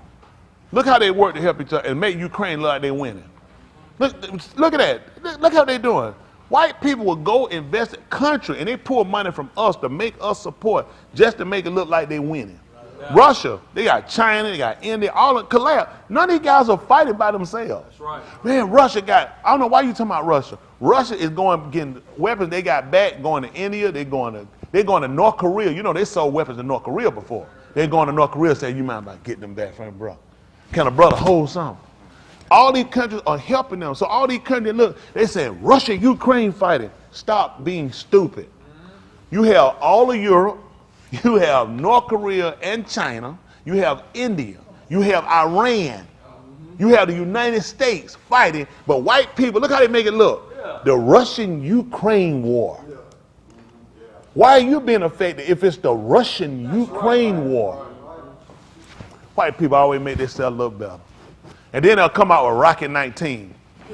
When that white boy will come back, I'll be back. He's on side of Arnold Schwarzenegger. He'll come in, they'll just come in, and then the Predator shoot out. They kill me with this stuff. These white folks never fight by themselves. They never fought Vietnam by themselves. These folks always, everyone they name, they're named like they did. They never fought by themselves. We're the only people, hypothetically, then he'll fight 25 people. I said, Dan, why don't you get some help? No, I got to be like Russia, Ukraine. They fought by themselves. That's the information they give us. That's all you need to know. We were talking last night about how intelligent these people are, just how they make a fool out of us. You know what's amazing? Is the sun out there today still? Is it out? Count out there. If it was out fully, could we go outside and stare up at the sun? What'd happen? From doing what? From staring up in the air at the sun, as far as it is away from him. How do I get on a spacecraft and go there and it get darker? But if I stare and do that number here for a good, solid 2 minutes, but I get on a spaceship, go straight up to it, and it get darker and darker. And once I get out there where the sun at, it's completely black. Then now, that ain't the only thing. Come borrow you for a second. This is the logic they have. Hypothetically, I want you to do something. You're going to be the moon, okay? Let's stand here, moon. I'm the sun, Shemaiah. The moon don't have a light. The moon get its light from the sun. So the light from the sun hits the moon. And that's how the moon gives off its light that comes down here. Now, mind you now, a space traveler goes here and I land on the moon. What should be happening? Why is it dark? Why is it, I'm on the moon, everybody. Why is it dark and the only thing white is this suit I got on? Oh yeah, in the wind. How does this make common sense? How do I land on top of what the sun's shining at that's closer to the sun than I am down here and I go blind like this? But I go up here and guess what happened? There still ain't no sun on me. Then this is like the ultimate insult of intelligence. Check this out right here. What is that? Gravity. How do I stand on the moon when there's no gravity?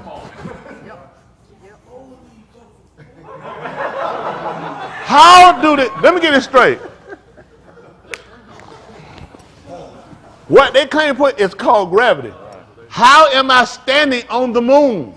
How is my spacecraft? That's because the weight is heavier. That means it's gravity, you retard. You take a feather and put it in the air, it's going to stay suspended. Does that mean it ain't gravity? Woo. I just look at these folks and if people got a brain, this common sense stuff, are you really thinking? This is what I don't get. Here I am, finna take off from Earth. I got all this stuff to help me, that got to hold me to go up here. So when I get to the moon or get these planets, how do I land like this? How do I land straight where I can fly back out of here? It took all this to get me out of here from the Earth. As long as it did, and I get here and land on the moon like this and come back there. How you know how much fuel it takes? How I know how much fuel it takes to go to the moon? Ain't never been there before. I look through a telescope and it give me the miles and fuel consumption. Are you serious? I know the fuel consumption to go to the moon and to get back. And no matter what better I'm charging, where am I recharging? I'm staying here for 4 and 5, 6 months. Where am I plugging this stuff at, Boston? Where am I down here? I know I can plug up. I got stuff. I can plug a 6 months. How do I know how much energy I'm gonna burn for 6 months up here? And I'm gonna keep this thing lit and get me back. I don't believe none of this stuff. It don't make common sense. Tell me how you figure that out. It's sad that people are actually that stupid that we actually they done showed you. Jeff Bezos went to the moon. Right here. Went to outer space. That man never left. They said, whoa, went to space. Boy from Virgin Records, whoa, went to space. You look at these bastards. And he's going to say, that's space right there. Actually, when you hit right there, that's actually outer space. Them crackers was right here. Right here.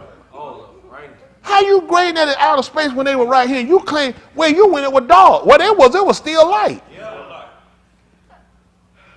That makes absolutely no sense.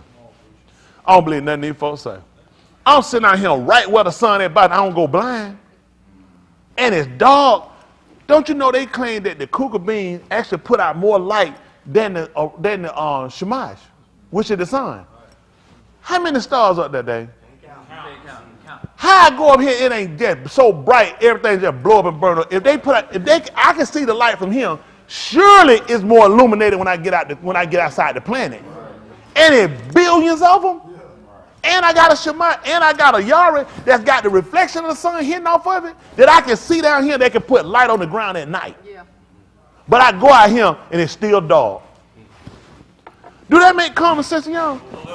That everywhere this stuff you see down here giving light is completely dark where it's at. How did that make common sense to anybody? It should be whiter out there than it is out here in here. These folks make a fool out y'all. I couldn't listen to that. I want them to fly me out there. I'm telling you, as soon as I'm going to get my knife, I said, wait, I'm going to cut the grilled cheese, get my little hot plate, make me a salad, pat that thing down, fry, cut it in half, sit down, eat it, drink some milk, come back. I don't believe none of that. I said out there, I don't believe none of it. Absolutely none of it. Y'all just stop it. I don't believe these folks. They interviewed that. Do me a favor. I know I'm going to give her. You should be able to pull up Neil Armstrong. Pull up where a guy interviewed him, was questioning him while he was walking about going out of space.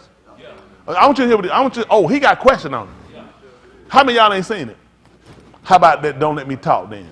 What I got to say for YouTube? What they want me to say? What? Fair use. Fair use. Yes, sir. Fair use. Maybe we need to use that when we getting beat up by the police or something. Fair use. Use it for something else. I don't try to just sit there, oh yeah.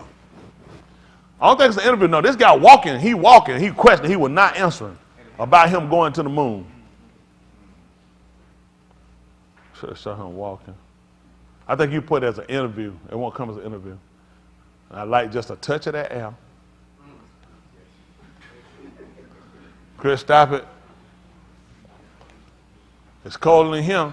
It's cold on the moon than it is here. You want to go out there and see? All right. He was walking and a guy questioned him about it. Probably put in there he being questioned about it. Going to the moon. Neil Armstrong. Oh yeah, he put in the moonwalk.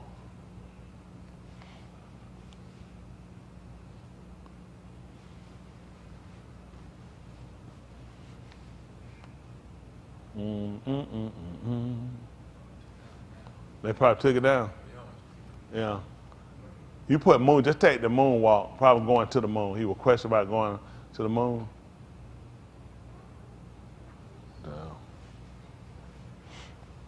Okay.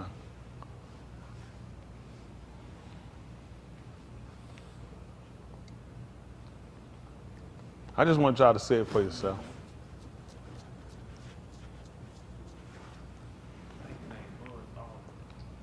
That name was Bud. He also Buzz Aldrin, the man walked down the road, so put his hand on the Bible. Buzz Aldrin was also one that was with Neil. Oh, Buzz Osborne too was. Yeah, a bunch of them. Dude, questions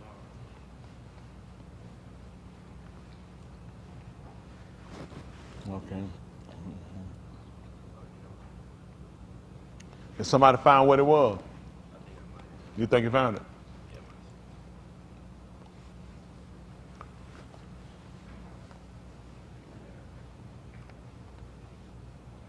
Man, they had one of them they were showing. Did y'all see that one? They showed them on the spade. Them jokers jumped down, they were out there walking. They was on spade, they came out, they were doing that walking, and somebody walked in the room and opened the door where they was at. Y'all ever seen that one? Oh, that thing, so listen, it's beautiful. It's beautiful. They showed them jokers getting out the spade, credit them folks coming down, they jumped down, they standing out. You ain't never seen it? Oh my goodness, it's beautiful. They see him, man, they got him out here, they standing here, they walking, and somebody walking, open up the door on them. Oh yeah, it was real ridiculous. And you see it, it was so real. You found it.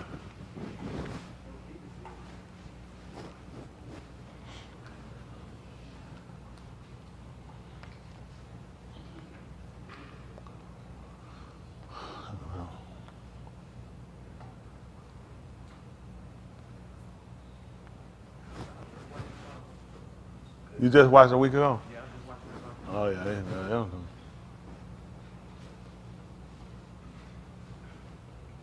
Master the term fake, check Neil Armstrong. That's called Google. Google know what they want you to see.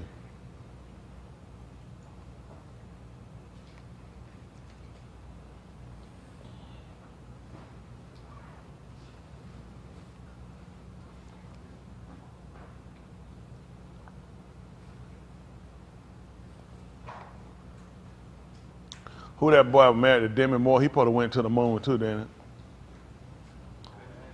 Yeah, he gave up his seat. He said, yeah, I ain't gonna go to the moon. Somebody can go. Who get an opportunity to go to the moon? Well, they tell them lies. They go out of space. They just tell lies. Oh yeah. Oh, that's right. The man tried to get him to put his hand on the Bible. But that's it. Refused. Oh, that's a written story.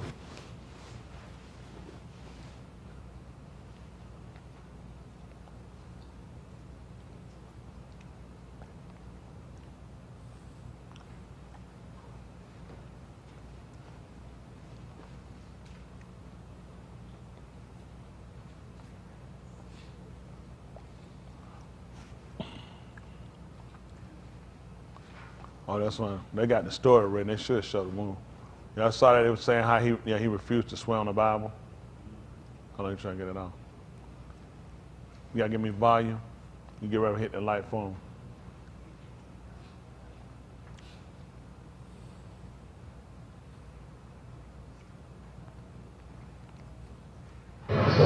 Want to give you the opportunity to swear on the Bible that you walked on the moon. Will you put your left hand on the Bible and swear to God that you walked on the moon? Gentlemen, Mr. Sarko, Yes? If you really walked on the moon, why would you not do that? So why don't you just put the end to the record in the argument and put your hand on the Bible, swear to God you walked on the moon. Mr. Sarko, knowing you, that's probably a fake Bible. Really? Well, no, it's a real Bible. You have the opportunity to have $5,000. At the meeting, it's not open. Well, you have $5,000 cash. You can give it to charity if you swear on the Bible that you walked on the moon. I have the cake. That'd be fine. Why don't you swear to... Why not? Why won't you do it? So why don't you put your hand on the Bible and swear to God that you walked on the moon? Mr. Seibel is made a fool of himself in front of the world. Mr. Seibel, you do not deserve answers. You went up there, how hard is that? I ain't talking to the $5,000 you take and give it to the charity. You can do what you want to do with it. Yeah, you saw the one right quick, the one they showed them in the room. They showed the space shuttle. They showed. I want y'all to see how real they look. And they joker walked in and opened the door on them, messed them up. A lot of stuff people don't know. You know these folks, they can shoot this stuff in Arizona. Most of y'all don't know they shoot this. They can shoot in Arizona, in the desert, and make it look like they're at the moon. Y'all ain't seen that stuff, man. And yeah, they call it Mars.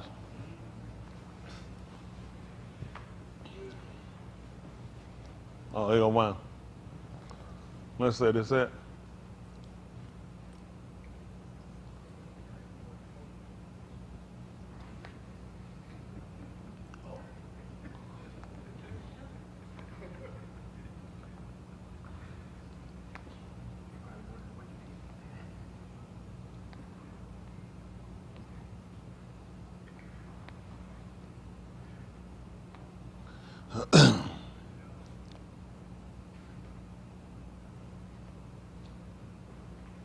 Yeah, we'll try to move on. I want y'all to just say it. So.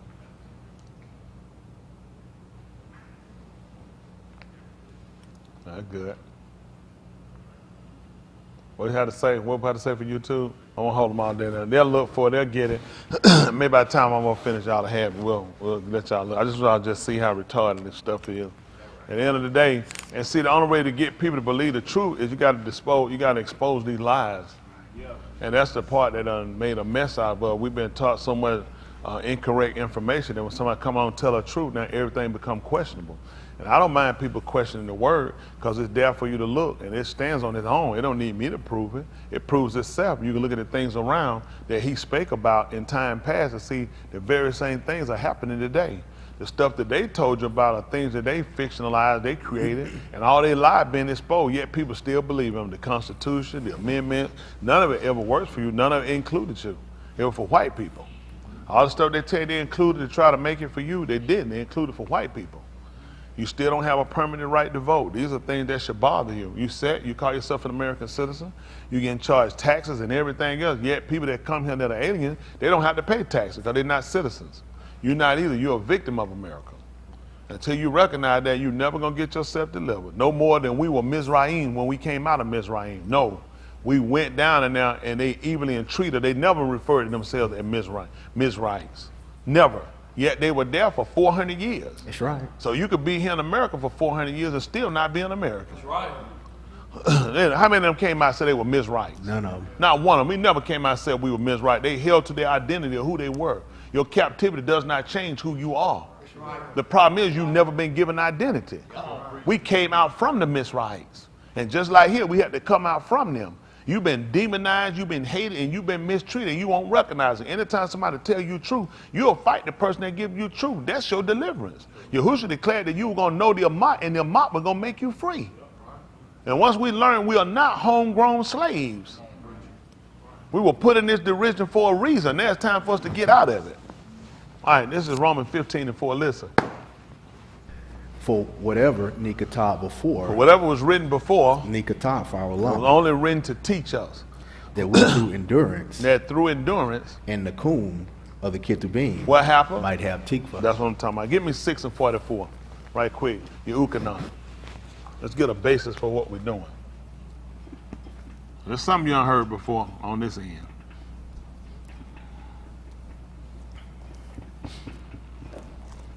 Ukanah.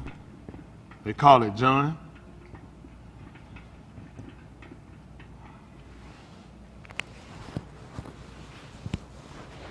What we're going to do today, you're going to redefine yourselves. That's what we're going to start working on, starting today.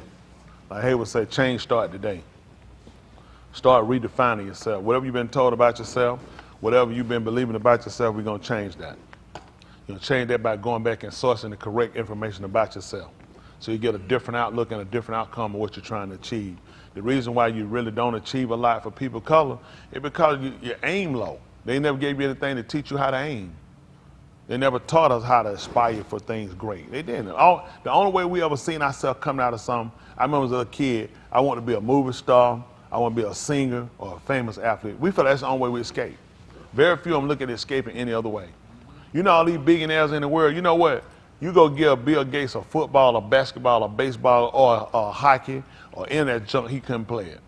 Yet look at how he's successful.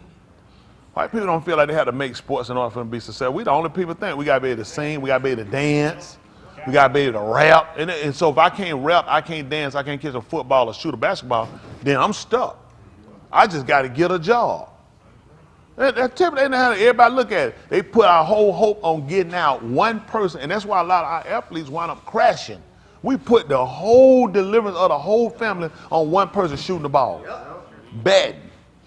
Now they sit here at the bat, they got more pressure than anybody. I mess around, I strike out too many times, I'm going to the minors.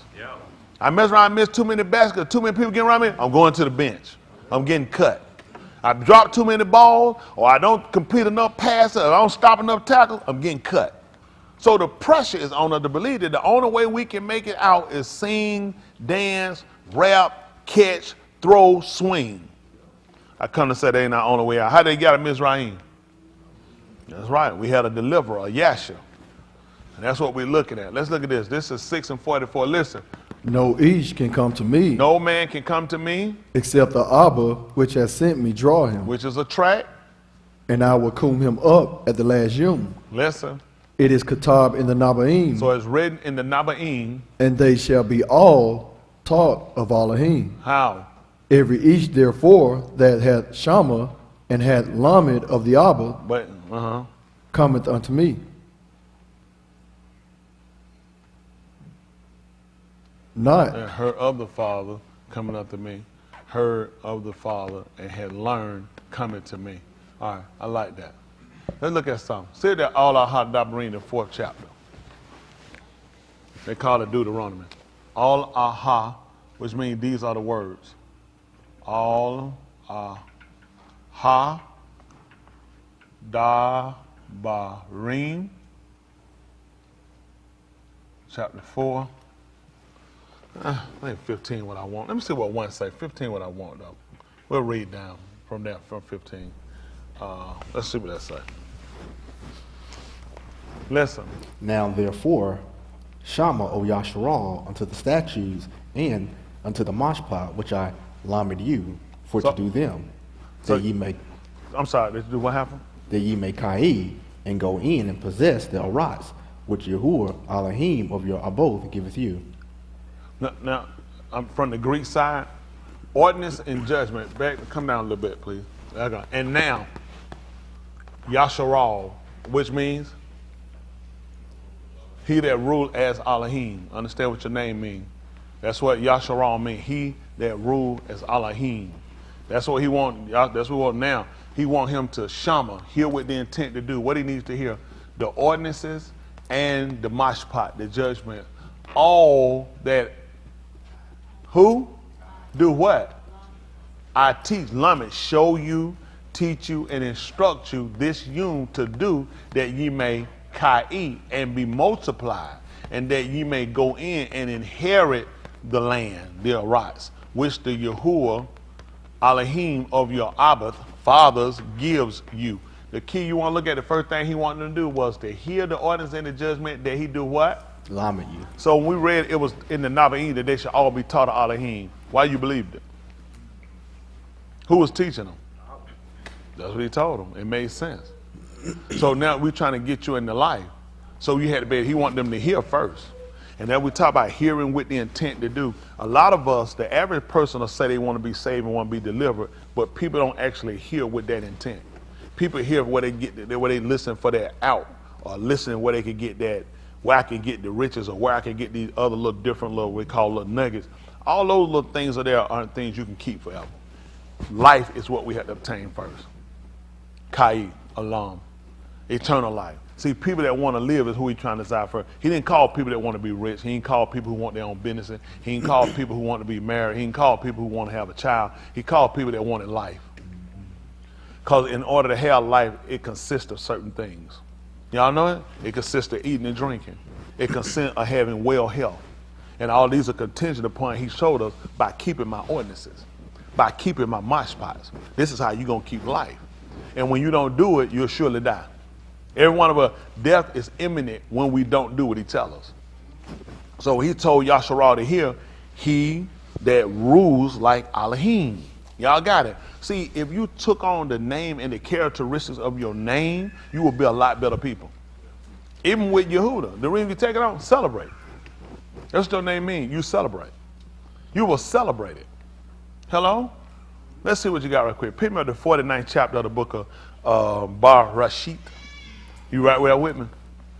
15, not 49. See if that's about 14. It might be down Bar Rashid, which means in the beginning or in the start.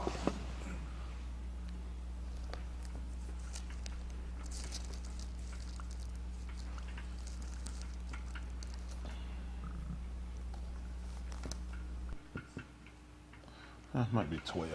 Let's see. Oh, go back up. See if it's 9. 7. I put 12. Yeah, we'll leave it. All right, we'll go down. Listen. All be their anger, for it was fierce, and their wrath, for it was cruel. I will divide them in Yaakov and scatter them in Yasharal. He got rid of them all together, huh? Any one of us could be the one that'll hurt you. He done divide them among them. That means that thing circulated through us. You take a virus and you divide it, it's in two places. You put among all the rest of it, it's contaminated. It can wind up being contagious. So he said he divided them. He said, but I put it in the Yasharal. So all Yasharal can do that. When our anger gets started, it can be cruel. Y'all know that? Listen. Yehuda, listen what happened. thou art he whom thy Akim shall tahala. You said celebrate? They were going to celebrate it. That's what we did. That was a key when Yahushua came through, when everybody took the palms, they started waving him. They started talking about Hosanna to him and different things. He came. That's what he said. You're the one they're going to celebrate. See, it makes sense that we acknowledge him doing Pesach. Hello? When he left, because we're celebrating him. In doing it, that was important for him to come from Yehuda. It all made sense. What are we doing? We celebrate him, don't we? We appreciate the fact that he come. We acknowledge him. And we have a muhar for him. Mimicking who? Hands. Quick. I got a bishop. We got you a scribe. And then we got love. So what we're going to do, we got the bishop, we got a skilled scribe, and we got love, a heart. I got an apostle that's scratching around. Who going there looking? He's scratching around. What is Hayward doing out there, Sil? Hayward ain't worth a dime. Where you at, Hayward? Wait, I got a hump. I got a hump out there. I know what the deal is. I know. So where we going? I got N up here. And you got the answer. Why your mama looking like that? She looking like that. In fact, you got it. You know who we gonna look. You know who we looking at. Who we gonna use to say we understand that? All right. He said, y'all, what we're gonna do? Let's get Ian a shot. All right, Ian. Y'all heard what he said? Yasakal. He exactly right. Look at that. He messed him up. Look at that. Give him some. Give him some. Bam. That's what he kids. So I told y'all, I didn't tell him that was good. That's right. That's right. Let's show him why. He said, easy though. You don't pick on the kid. Who you had?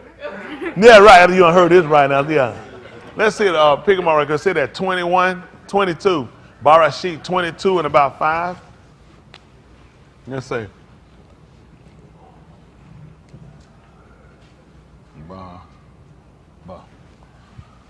Barashit.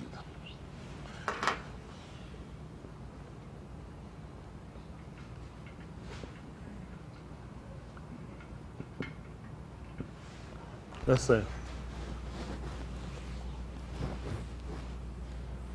21. I'm sorry, 21.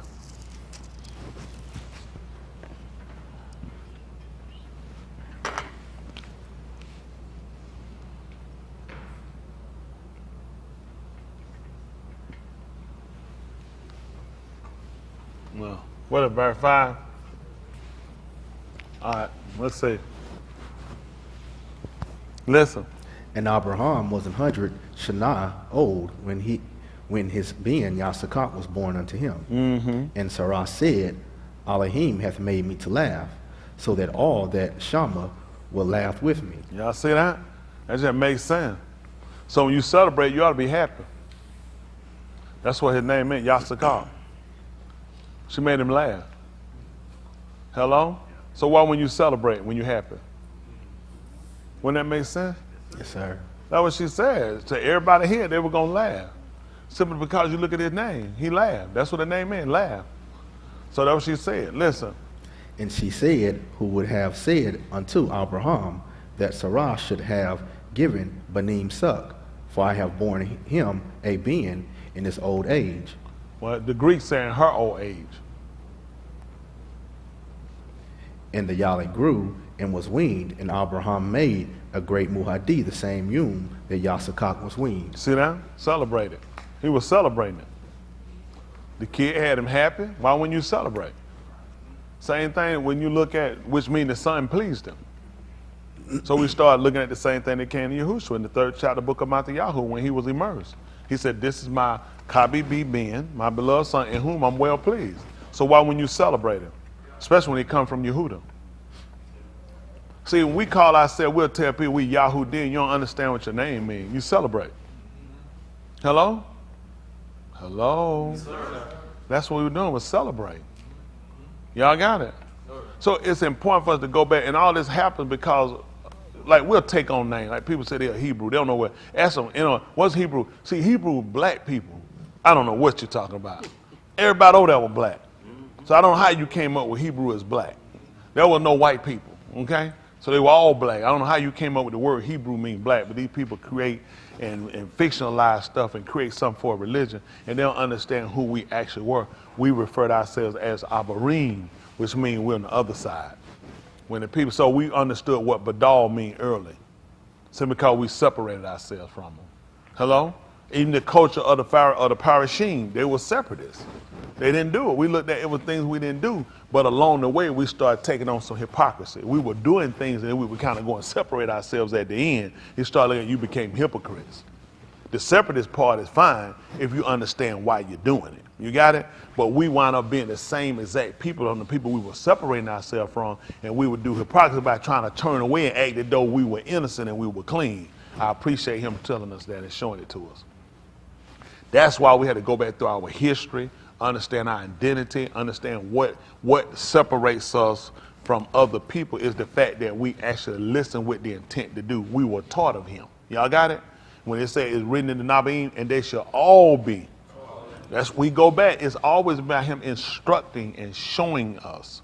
Y'all got it, directing us that we knew all his attributes. We understood the punishment. We understood the baraka, the benefits of being with Elohim. And a lot of us don't. We just look at the benefit. You need to also consider the rock. When he said before life and. That's right. Let's see if that's 30 and 17 right quick. All our hot dabarim. And I'll come back. All aha, they call it Deuteronomy. All aha. Dabarim.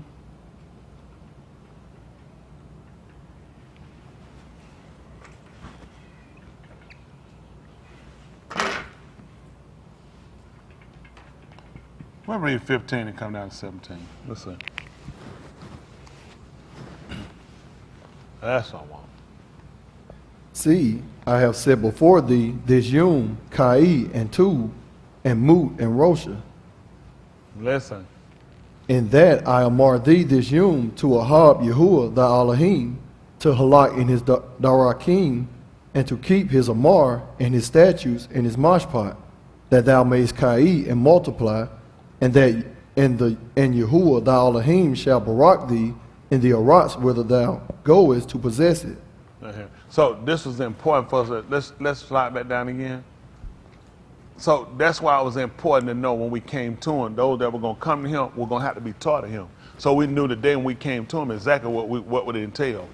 That if we did, we told him that was going to be a long kai for us. Y'all got it? Because now we were going to live longer. So without end, we look at it, well, we alarm without end. We're looking for an indefinite period of time. But when he come back, we're looking for alarm. It's not possible that man can live alarm here. Not in his present state. Y'all got it? So we know in order for anything to keep going, typically it has to die when it comes to a seed, right? In order for it to continue to keep giving life. So he used that process so we could even put our minds or phantom our mind around living forever. You're looking at, I ate a watermelon. If I eat a watermelon, if I eat a plum, if I eat an apple, something I really like, and I really like this, I want some more of it. And I look at, I gotta go back to the store to get some. I get to the store, what happened? They all gone, I'm out of it. That's done. But if I kept a seed, and I planted the seed, and I kept that seed going, and I reproduced the same thing that I like, and I kept the seed, I continue, that means I can have it for alarm. Y'all got it? Well, I have it for alarm. You know what I'm saying? It'll keep existing. Y'all got it? Because now I put something that I like the taste of it. I desire it. And Yahuwah said he desired the first ripe pari, which is the first ripe fruit. Right? So we start to look back. Why the only reason we have this relationship until we look at is we have to go back to who he gave it to Abraham. That's where we go back when you look at God, to Abraham and to his. That's where the Shema was made. So that's what we had to go back to look at. If you want Kai along, if you desire to get these things to become the thing that Elohim like, you have to go back to where it starts at. Where did it stem that he said, I like this? Like in the Gland, we learned that when he made it, I really like this. I like everything about this. I like everything it does. Everything about it is just pleasing to my taste and what I require. So in order for us to fit that status, we have to go back to look at what was significant about it. The reason he said, I like this versus I don't like you. Hello? Because there's some people Elohim hate. He said, you're cold by heart. He said, Asu, I hate. Didn't he tell us that? Yeah. And we learned that neither one had done it. And when it told you about it, because he already knew what he was going to do. Right. I know that he's going to give up his birthright. And I hate that. And you know what a lot of us done? We gave up our birthright in order to fit in with this society. Yeah. I'm American first. That's your problem. That's not your birthright. I'm just telling you, these folks, listen. This is what they mess up with. I'm telling you how white people work. White people still keep their inheritance or their heritage where they came from. Yeah. They're American. I'm Irish American. Yeah. I'm English American. And they'll wear their stuff. They don't wear it. The Irish are real big in Chicago, aren't they? They don't give up that stuff. Come on. They ain't going to come with no American flag. They putting on the green. They got the bagpipe. They working the whole nine. They don't let them know I'm Irish. Now, you born here, yeah, but I'm Irish. My people are Irish. You ain't going to believe it. My people are Barine. Yes, sir. Huh? That's why I'm banging these right here. I'm banging these tassels. I'm not letting them tassels hang. Ain't that right? I ain't doing no criminal blood. I'm banging these tassels. That's why I let them hang. Because I remember the tour. Why you wear that? These white people wear stuff that relate right back to their culture, right back to their heritage, and I let these things hang. That's what I'm banging. I'm banging it. And big cookie, big lick, ha! Isn't that right? I let them tassels hang. That's the truth. That's a part of our heritage. These people wear stuff that have nothing to do with nothing. That they done fictionalize them. And these people these people read a Bible they took from us, and it's in here, and these people don't acknowledge it. Right. It's for us. It does not matter where we at. We don't break away from what our culture is. So, I know what, we never refer to Mushah's heritage that he actually grew up as a Mizrite. He never taught. All they told us that he grew up in all the wisdom of it. He never went back to it.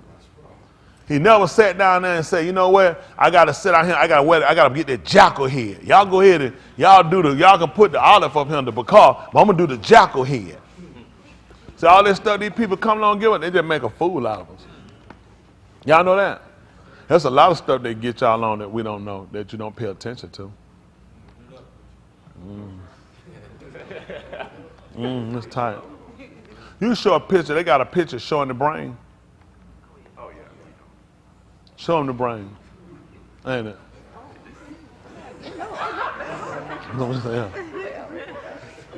You're on the neither side. That's how I know if I'm right, one on the neither side.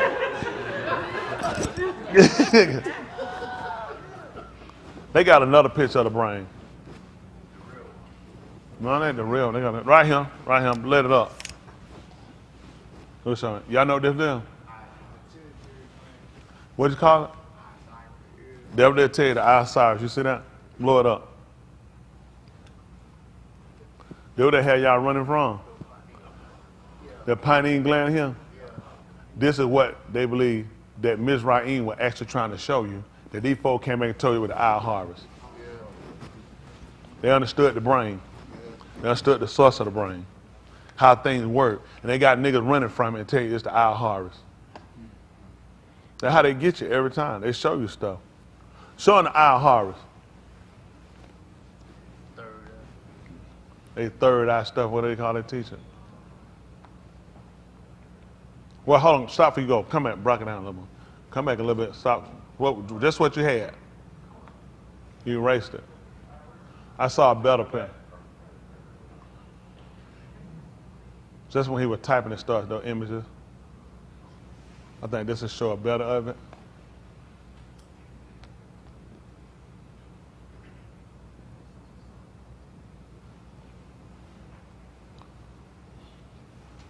See how that look now too? That's how it look. Now show them what they call the eye Horus. Horus, whatever they want to. Before they get stuff anyway, they just mess us up. There's so much stuff about our people that these people don't show us. See, even they showing you the brain. Now you saw the type, look at him. You see that? This is it here, y'all see that? Now come back down showing the eye Horus. These people that get stuff and they give it to us and they run us away. People always been studying. A lot of folk know, even dentistry, they believe the first dentistry started in Miss Raim. Miss Raim responsible for a lot of stuff. Look at her. They had us over there too. We helped them to understand a lot of things about knowledge and information. And they understood what they call the third eye. Well, Elohim tuning in, us being able to tune in and be able to hear and understand. Why you think they brought Joseph up there? I'm trying to tell you, they knew he could discern. They knew he had the third eye. That's right. He could hear and he could get them. He brought all his other people in, and the people he brought in were people he looked at who knew how to map the mind and knew how things work, who could unravel mysteries. Just like Daniel, we always been able to do it. People took it and tried to make it mystical. They tried to take it and run us away from it, but yet they just realized we were in tune. Why do you think they brought us in? Right. See if that's the see if that's the 41st chapter of the book of Barashit. See about verse 14. Now Sapon had sent me that, about that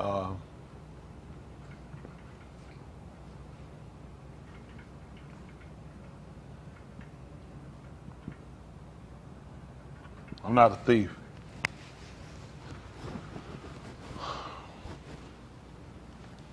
$41, I think about 15 of Barashit. See what they do, they start putting things on us and they start describing us into a way. A lot of things you gotta look at for what they knew, people didn't know. They were caught about something, they worship other gods. Mm-hmm. But they understood that there was something in the mind, in the brain, that allows an alertness that people could see and people understand. Your CIA and your FBI, your NSA, all these other people, they use psychics. Yes. They use people. Yes. They're not using pineal gland who can tune into things and see things. All right, I'm trying to help y'all out. All these people been trying to recreate everything that our people were already doing. And they try to do it on a different note. All right, y'all see. Let me see. Oh, let's see what happened. This is 15. Let's see what happened. 41 and 15 of the book of Barashit, they call Genesis. Listen. And Pharaoh said unto Yahusha, what did you do? I have Kalamu, a Kalamu. So I've seen it. Well, here, they're different. They saying dream to dream, but here the Greeks say seen a vision. Which could be, it's a difference, because our book actually described that there's a difference between you having a kazum, seeing a vision, versus you dreaming a dream. In the book, and the reason why it came in, because you'll look at when it came down to the book of Yahuwah that they'll call Joel. That's right. When you look at him, he told you that he was going to pour out his ruach. He said your old men were going to dream dreams. That's right. He said your young men were going to see kazum. That's right. Okay? So that's why you can kind of watch certain time it differs differently. Even he told you in the book of the 23rd chapter in the book of Jeremiah, he said the Nabal that hath a dream, Let him tell it. or Kalamu, let him tell a dream. He said, but he that had my word. Let him speak it. So we'll tell you there's a difference. Everybody said, you supposed to be a man of God, you supposed to be to have a dream. He didn't. He said different. He said, if you had a dream, you tell that dream. When Joseph told his Akim, when he told his Akim he had a dream, he did not tell them about no vision. No. He told them about the dream. That's right. He said, in my dream, I seen 7 of the stalks setting up. I seen 12. He said, and 11 made obedience to mine. They all bowed down to mine. He did not tell him Elohim word, and he did not tell them no vision. He told them what the dream was. That's right. That's why when Pharaoh called him in, he wanted to tell him the interpretation of the dream he had. Because Pharaoh did not have no vision. He had a dream. Let's see what he told him. I said, listen. And Pharaoh said to Joseph, I have seen a vision. Let's go what they're saying. And there is no one to do what? Interpret it. But I have heard say concerning thee that thou doth hear. Wow. So that vision would have been what he saw in his dream. He had a dream. You heard what he did? He heard about him. Right. That man knew how to work, and he knew the mind. He knew how to work, and he could communicate, and he could tell you the interpretation of it. Hello? That these people are called a third eye Horus. Because you got to look at these nations all refer to other God. They see the workings. You just call it by something different. Yep, that's it. Well, I mean, then Pharaoh told us later when Mushak came and told him to let the arm go. What did he tell him? He said, I don't know no Elohim. So why would I say I know that you hear from Elohim? Right. No, they acknowledge Elohim. They did not know Elohim. We done heard that. You had to be taught of him. How would he know when he hadn't been taught of it? That's right. But I done heard about you, though. Yeah. I heard that you can tell me what my dream is about. Listen. And Pharaoh said unto Joseph, I have Kalamut the Kalamu, and there is none that can interpret it. And I have Shammah say of thee that thou canst understand it, Kalamu. Let's see what he told him. Said, can he do it? Let's see. And Joseph answered Pharaoh, saying, This is what he said. It is not in me, Elohim shall give Pharaoh an answer of Shalom.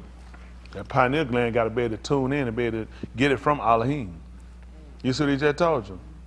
Wow. Y'all didn't get what he just told y'all? Yes, Yahushua sir. told y'all the same thing similar.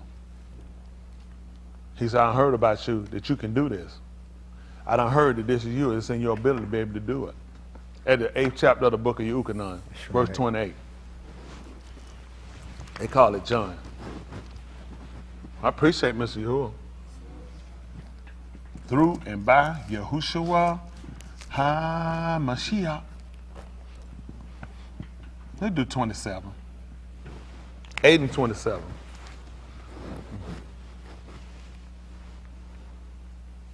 Listen. They understood not that he spake to them of the Abba. See that? Let's see what they said in 26 to really understand it. Listen. I have many things to say and to shafet of you, but he that sent me, that shalak me, is a mock. And listen what happened. And I speak to the alarm those things which I have shama of him. See that? And that's what they're going to do. Now, the reason why you're hearing it, listen what he said. Many things I have to speak to Mashpat, to judge, to shafet of you, but he that sent me is Amat. And the things I have heard of him, these same I speak in the alarm. This is what he told him, because he was also called a Nabal. In the 21st chapter, you have to get in the book of Matthew in verse 11. And the multitude said, this is Yahushua, the Nabal of Nazareth. Mm-hmm. And the reason why he told you that, because the 23rd chapter of the book of Jeremiah, who told him what to do. He said, the Nabal that had a Kalamut, tell a Kalamut. Yahushua never told you he had no Kalamut. That's right. But you know what he did? He said, he that had my word. Let him speak it.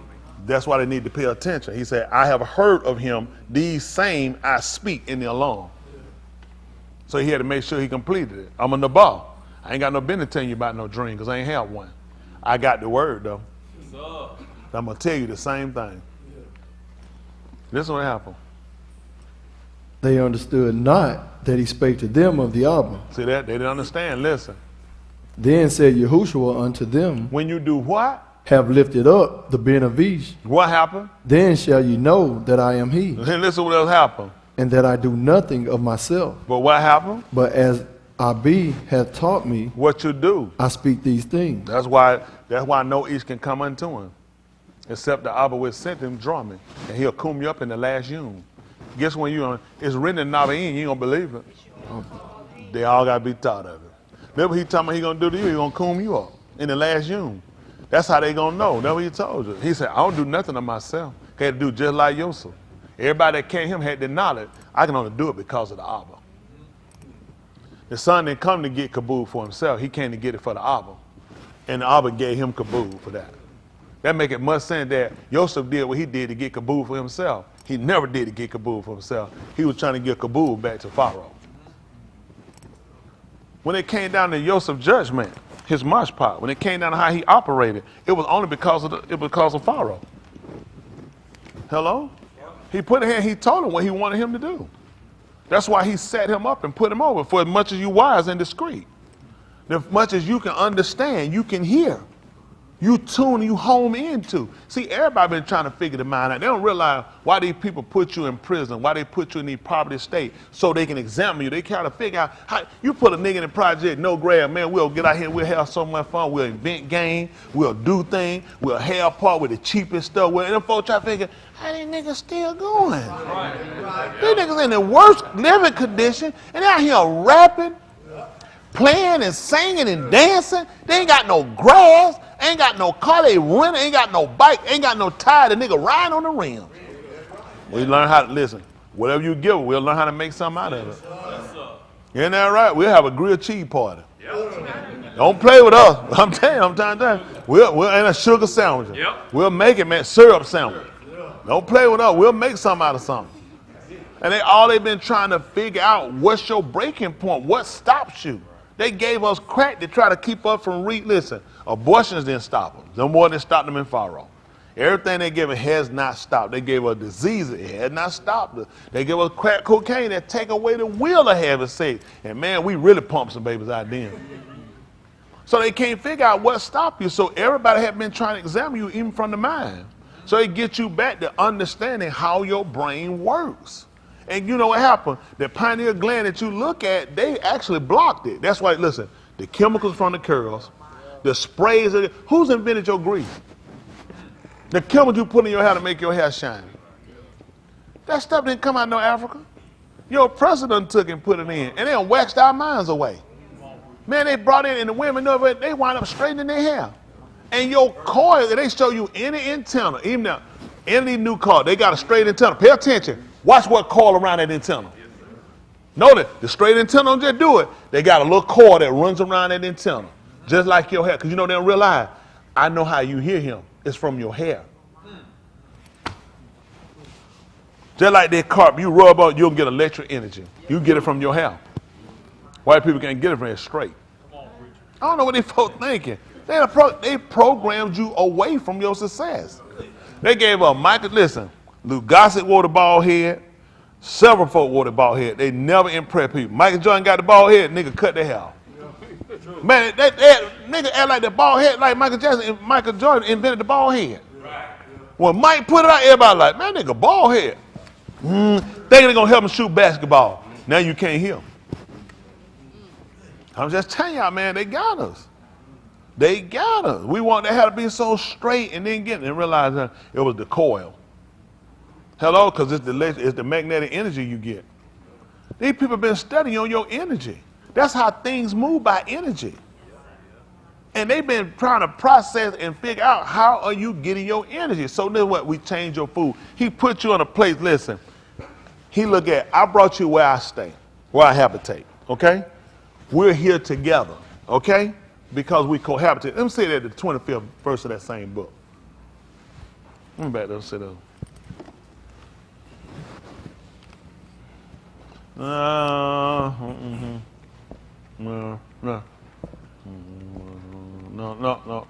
25. They come to mind, not 25. He should talk about that. Go down. I think it's 29. Let me see. Yeah, that's it.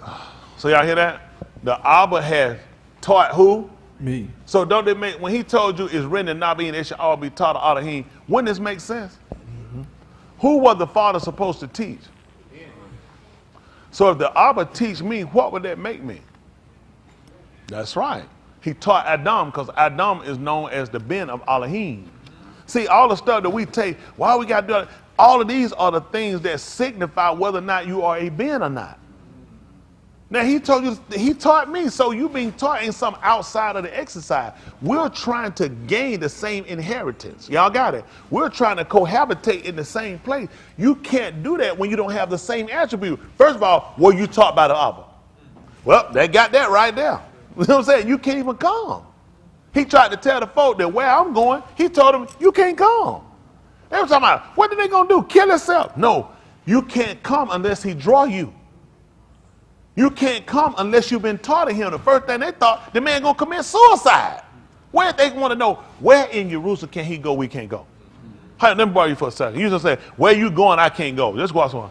That's stupid. Why I can't go where he going? Everywhere he going, I'm right here with him. So it's impossible. Say, look, at the only way it makes sense is that the man got to kill himself. Because that was the logic of how they process. He looked at, no ish can come to me except the Abba which sent me draw him, and I'll raise him, but comb him up in the last yom. It's written in Nabaim, they all had to be taught of Elohim. You have to be taught how to get here. You can't just go. When Mushanim came out of Mizraim and he ran into his father-in-law. I forgot I started K, the word for father-in-law. But anyway, when he ran them, he wanted them to be, what was it again? His to show them the appearance so they could get to where they needed to go. He needed someone who'd been there before. I've been in Mizraim for 400 years. How I pop out here know where I'm going unless somebody show me? He tried to, it makes it much sense. And Yahuwah done told me I'm going to inherit a land. Then he done gave me a rock. I ain't been nowhere but him. Where is it at? How do I get there? When it came down to Yahushua, he tried to tell them, he said, where I'm going and the way you know. And they try to figure out, how we know the way? He said, because I'm the way. I'm the Ahmad. I'm Kai. No man can even get to the Abba but by me. So with me, if he can get to the Abba simply because of the pattern he followed, then how I'm going to get there if I don't follow the pattern? It's because he did it. I get in because he did it. That makes absolutely no sense. We learned that from Yasakak and from Asu. How was he able to gather and gain the inheritance? Mimic what? Himself? Because his brother came and his brother gave it up. That meant it was already his. See, that's what we mess up. His brother gave up his Kai. Y'all remember that? He gave up his birthright. So automatically that was his. Why he still had to do the work? Why did he still have to go and fix the food? Why did he have to still go take and put the smell and put the skin? Once his brother gave up the life, that was automatically his, right? That's what messed you up. Because you thinking Jesus came and died so you automatically saved. You don't have to do nothing. That's stupid. He still had to obey the will of the Father. Yeah. The will of the Father was to go and fetch me something to eat, such as that pleased me. Let's see what he told us at the 29th verse. It's the 29th church, right? Listen. And come on. He that shall lock me is with me. The Abba had not left me alone. Why? For I do always those things that please him. That's all I'm trying to tell you. That's all I'm trying to tell you. You want to get where you ain't by yourself, do what please him. And the only way to do what please him, we had to be taught of him. How's what I know? How's what I know unless he teach me? Because the spirit just come in and just start leading. You know, you get a gut feeling that, yeah, he don't like that. You think that man letting you go around here and get it off a gut? That's stupid. Written instruction to teach us and show us. And yet you going off a gut feeling? Or what comes in your mind? That makes no sense. The only way, let this mind be in you was also the Mashiach. How you get that mind? It just come to you? I got to be tough. I didn't know what his mind is first. That's the only way I'm going to let it be in me. Because I got to find what type of mind he had. Will of suffering, willing to sabak, become a sacrifice, the will of being able to obey everything. I need to know that. If you said let it be in me, I need to know what type of mind did he have. One that looked on the things of other more than himself. Y'all got it? All right. So let's get back to the 30th chapter right quick of the book of All Ahadabarim. They call it Deuteronomy. Then what was that, 15? Let's start 15. How about 14? Let me say. Okay, listen. But the debar is very nigh unto thee, in thy paw and in thy lob, that thou mayest do it. He said, and in thy hands, him. Okay, in thy hands to do it. Okay. Come on. See, I have set before thee this Yum, Kai, and Tub, Yeah. and Mut, and Rosha. Yeah. In that I amar thee this Yum to Ahab Yahuwah thy Elohim, to halak in his Darakim, and to keep his Amar and his statutes and his mashpah, that thou mayest Kai and multiply. And Yahuwah thy Elohim shall barak thee in the Arats, whither thou goest to possess it. And the thing that should have been inspiring to them was the fact that these are similar things for Adam. Yahuwah put him in a place that he would continue to exist and live. And when he went contrary, Yahuwah put him in a place where his fate changed. See, people start recognizing that. See, this is what you don't recognize. You don't recognize your punishment unless you change the person's state or where they are. Just like you do, you arrest a person. A lot of times, house arrest don't teach a person just the criminality of what they've done. You take them, you put them in prison. You take them away from their family and things they love and things that they have access to so they can do what? Prison was supposed to be what they call rehabilitation. So we're putting them out the gun. So we're putting us out the land. Why did the man say he was going to bring us back? After you've gotten out, after you existed for all these years outside of life, as you get into struggle, as you get into trouble, after you get into disease, after you get into loss and poverty, guess what? Then you'll return back. That's rehabilitation. Okay, what y'all doing? Some of it took 70 years, some of them it took a long time. Then you learn how to be arrested and set in due time for something you didn't do, like Yahushua. What was he arrested for? He went to jail for something that he didn't do that was a criminal act. We went to Mizraim and guess what we found out? We were evilly entreated. When we went there, we hadn't done nothing to be set there for an estate to be locked up that long. So you learn how to suffer for it, and you learn how to suffer when you hadn't done wrong. Hello? Because life comes with all these different changes, you got to understand balances. Sometimes when things happen to you, it's for you to consider your way. Sometimes when things come to you, it's for you just to consider and to appreciate the estate that you had. Hello? Yahushua told, you think when Yahushua was sitting in Shaman, he said this? Restore to me the joy, the shusha I had with you before. Would be no reason. I never left it. Why would I want you to restore something I never lost? I want you to restore something I lost. I want you to put back something that was taken. Y'all got it? So all these things came to give us to appreciate the estate. Life got all kind of different challenges coming in. And the first thing people look at a lot of time is how to quit and get out. And that's normal because you're human. But when you know Elohim, you begin to understand how life process. Y'all got how things come. How to wait to find the final end to things. Don't think because something is so bad and so tragic, this is the end. Because sometimes what you call the end can actually be your transformation to get you the way it needs you to go. So you can really grow. But if you quit and get out now, you missed it. Y'all got it? You know what he told us what the husbandman does? For the what? Why don't he just go ahead and just quit? All his seeds in the ground, covered up and buried. But what does he do? He sit back and wait. Because I know what I've done. I know how I've sown. And I've done the thing according to the will and the aspect that Elohim is set. All you got to do is just sit back and wait. But the first thing we do, we don't see, we quit. When we don't understand, we don't allow anything he gives us to work. So he gave us options in teaching us. So when I look at, man, every time I look around, something bad happened to me. Every time I look at, man, it looked like my life on the line. I'm dying. Then I need to start considering, what did he set before me? What path did I choose? Let's stop acting like things are just happening for no reason. When he taught them, it was letting them know, I gave you options. I gave Adam options in the garden. Adam did not find out the day he was kicking out, oh, shoot, like there's oh, shoot, that type. He can't pull that. He knew. The man told me. What did he set before him? All this you can have and you can freely eat. I gave you life. The you that you eat of this, you're going to moot. I'm going to cut you off from continuing. And surprise. You know what he said? Surprise, they are Jonah. Surprise, you getting put out. Surprise, you didn't know that. Surprise, you didn't have no idea. I know that when it was coming. When I ate it, I made a choice right there. I chose death. Who mimicked him? Hands. It's tight. I got my bishop back there. I jump it.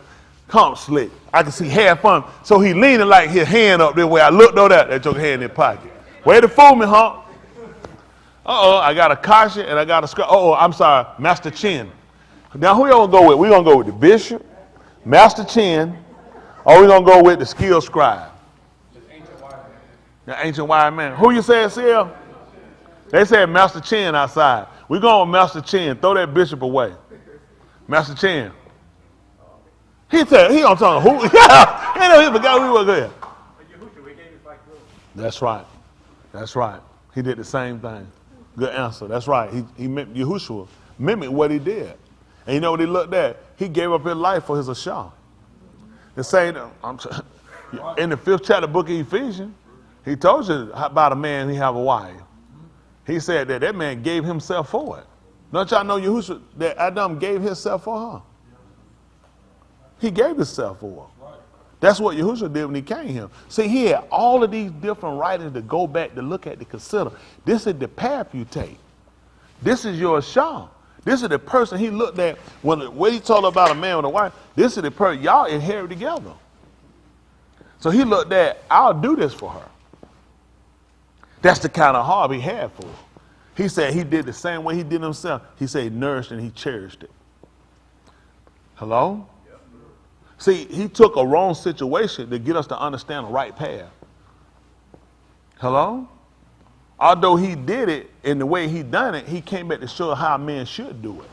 This is the care you should have, but it should be operated in this capacity here. This is the way you both should know how to walk. That's why I told her furthermore, as he showed her how we ought to walk. So we could do what? That's why he wanted us to walk in his stature. And so we please Elohim, guess what we'll do? Wow, it makes sense, because that's why I said it before you. So you can live. So you can continue to be more abundant. So you don't get cut off. See, all the other ways we choose outside of where he mandated, all of us are dead end. That's why I told you to stand in the Darakim and do what? And see, and what you asked for? Let's get back to the ancient. Let's get back to how it's planned. That's why we're going back to the first Berit. Nothing changed. This is still established. Yahushua came along to take us from the all of the Torah. See where people are coming on there. See, he came and he got rid of the law. No, he didn't. That absolutely makes no sense. No sense whatsoever. He came along to establish it. He took us away from the curse of it. See, when you came along, he looked at, I set before you life and death. So that means life is a curse? No, the death part was. So I delivered you from the death part by teaching you how to live. But see, when they read, the first thing people entangle is he got rid of. That's why you got to keep the Shabbat. Because Jesus came and he got rid of the law. But you still ain't supposed to kill. You still ain't supposed to steal. He got rid of the law. I don't know how stealing wrong, killing wrong, adultery shouldn't be wrong. Nothing should be wrong because he got rid of the law. No, they said, don't be stupid. He just got rid of the Sabbath. Am I being stupid? Am I being stupid? Am I the one being stupid? Because you can't go and say he got rid of the law and he only got rid of Shabbat. If he got rid of the law, he got rid of the books and he redeemed us from the curse of it. That's the whole end. But when you don't want to do something, you find reasoning and rationale how you get away from it. Our end, we're not trying to get away from nothing. We're trying to get into something. Y'all got it? We're trying to get into the inner sanction. Y'all got it? That's where he operates. That's where he communicates from. We try to get to the inner sanction. Hello? Yes, sir. We're trying to get into the place that every person can't go because it's only designated for certain people. So which means we had to do just like our suit, just like Jacob did. We got to change our wardrobe. The Rosh Kohan had a wardrobe he had to wear too. There was a lot of things. He had to do divers washing before he went in. Like you do, you got to be immersed. That's why he got to put you on new clothes. The Rosh Kohan couldn't wear what he had in. I don't know what people thinking. You could be the Rosh Kohan you want to. You can't wear that. He had to take off what he had. He had to put on something else. He had to wash his flesh with water before he could go in to perform the duties. And after he had performed the duty, what he had to do, boss, you remember? That's exactly right.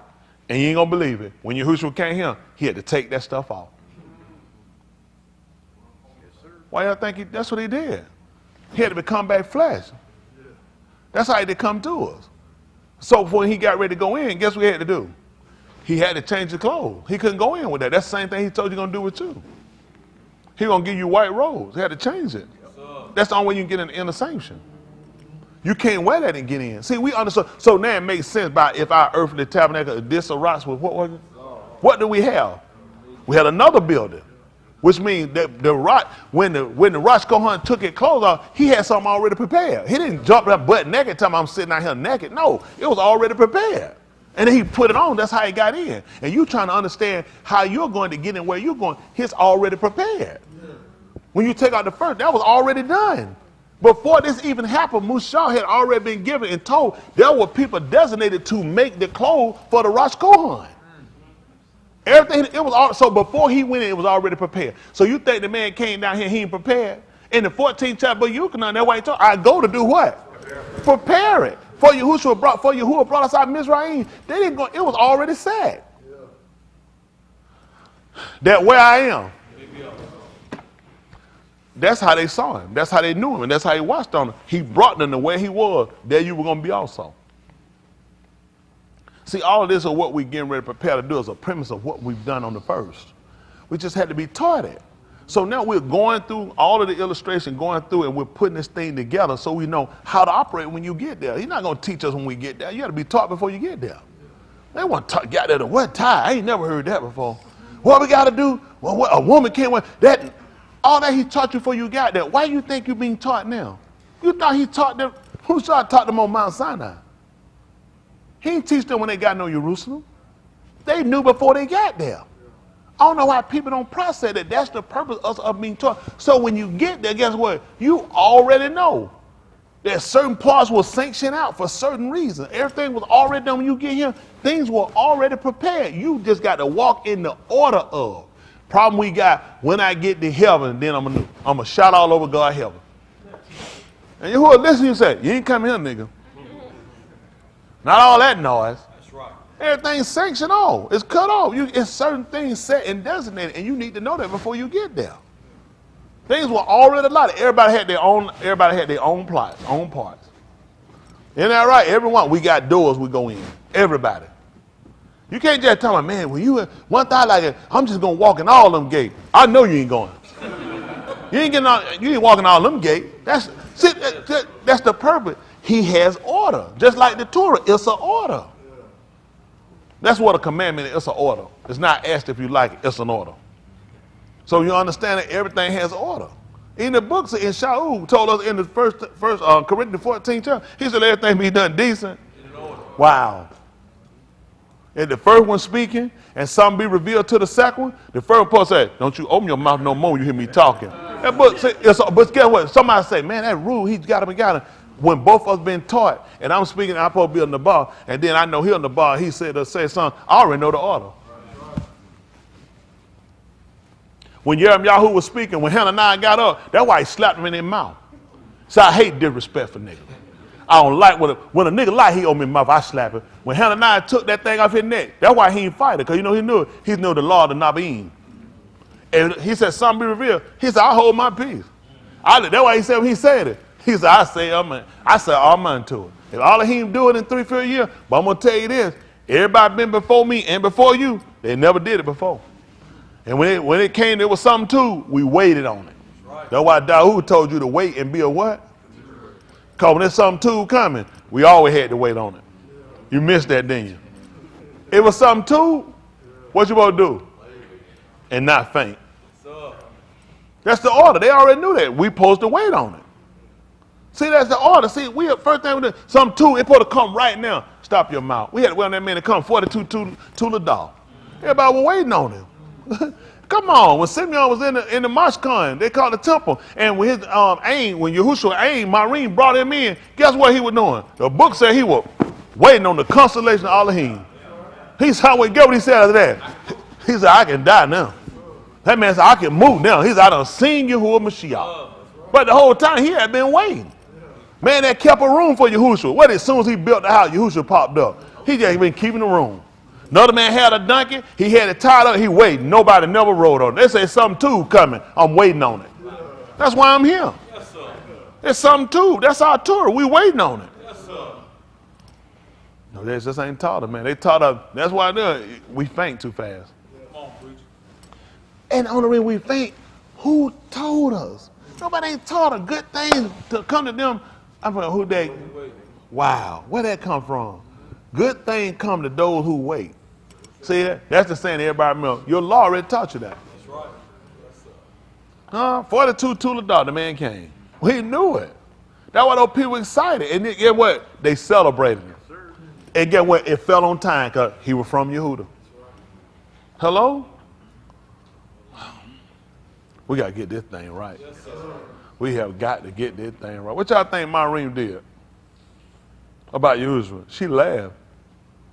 Gabriel came down to tell her about him. Come on, man. She couldn't believe it. That man done esteemed me. And I was of a lower state. And I'm the one going to have it. He was Yasakal. She made him laugh. She couldn't believe it. Come on, man. You got a Malaki come down and tell you that Yahuwah done highly favored you.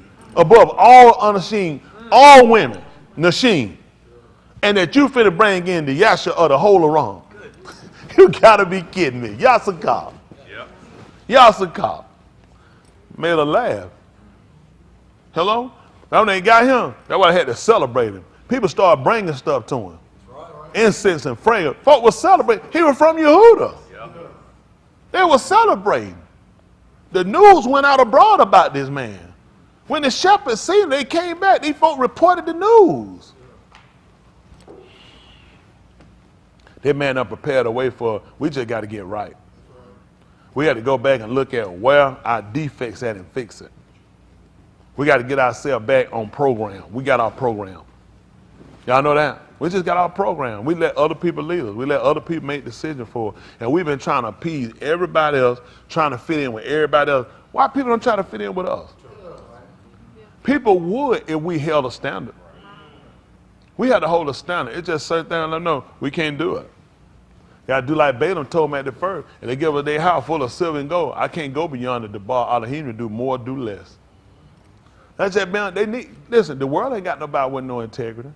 They really don't have it. These folks are like they don't have no integrity. They integrity bought with money.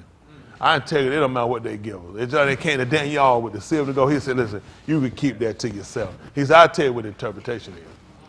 I'm trying, he let them know, you keep it for yourself. He didn't want nobody to think he could be bought. I'm like, people, why you at the way you at? I'm real particular about certain stuff because people, I don't want these people to lay me in with the rest of these people. I take a firm stance on stuff, and I might do some stuff. I wouldn't do it. I do it too to make sure I keep myself in a way to realize I can't do everything. Something I had to let it just pass. Because as a person, as a human, as a man, I don't want to miss no money. I don't miss no opportunity, no chance to get it. And sometimes he said, go ahead and let that one go. And just think about it and realize it didn't make you. So sometimes you just keep getting. You can say what you want, include me. It'll change the way you operate. I'm telling you now, he do things the way I learned. Every time to crack, you look, you be like, Now people say, your integrity sometimes can get you broke. Your integrity. No, he showed me sometimes you have to stand on some stuff and you got to learn how to resist certain things. Because these people are come, when people see you just money grab, the wrong opportunity come and you're a money grab. So he said, you got that, but you ain't got no integrity now.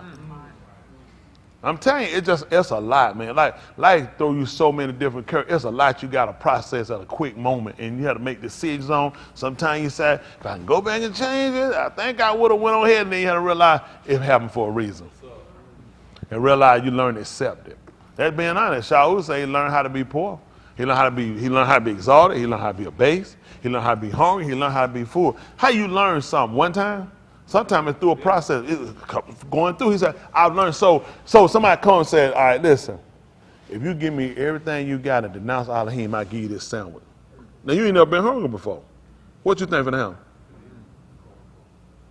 What good is Elohim from saying hungry? I need something to eat, right? I got to feed my family. Elohim should understand that, shouldn't he? So he looked at, I look at it this way. To me, this is a person that learned the process of things because I watch people.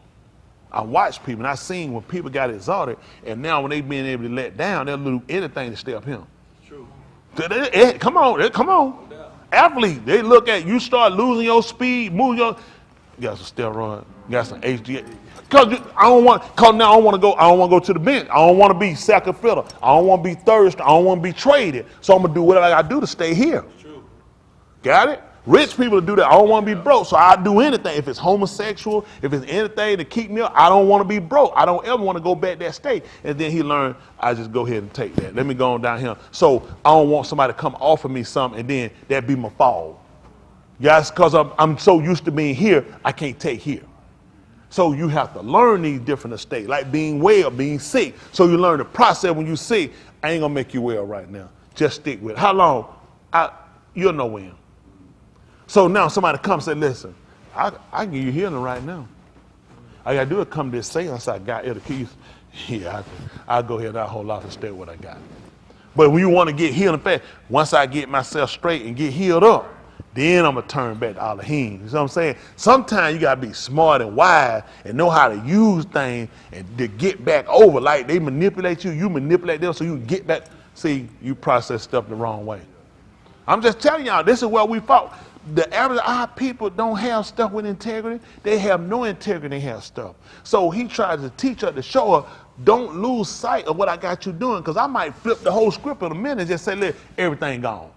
And I want to be able to show you and say, look at it. Look how he's still serving. Because the stuff never made him. For a lot of them, we lose our health, or we lose our strength, or lose our skill set, or we lose our riches. We'll turn. We'll turn. We'll turn. So I try to process my mind and just learn how when he get ready.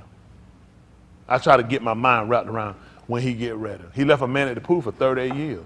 So I don't know how long sick might be. I just want to process. I want to be ready. Some of our members out there, they sick. And you know he getting the process. This is a learning lesson for him. For everybody to realize, wait on me. Because anything too coming from me, it's going to take a while. Because I want you to be able to differentiate and you understand how I operate. See, when you don't understand all of him, then first thing you do, only reason they could be out there long, because he hate them, he against them, and he don't love them. What else could it be? Only people he loves are the people at service. See, that be the mind Satan to give. You can't buy that. Everybody got a process. Don't you know it's something going to come on the whole of rocks?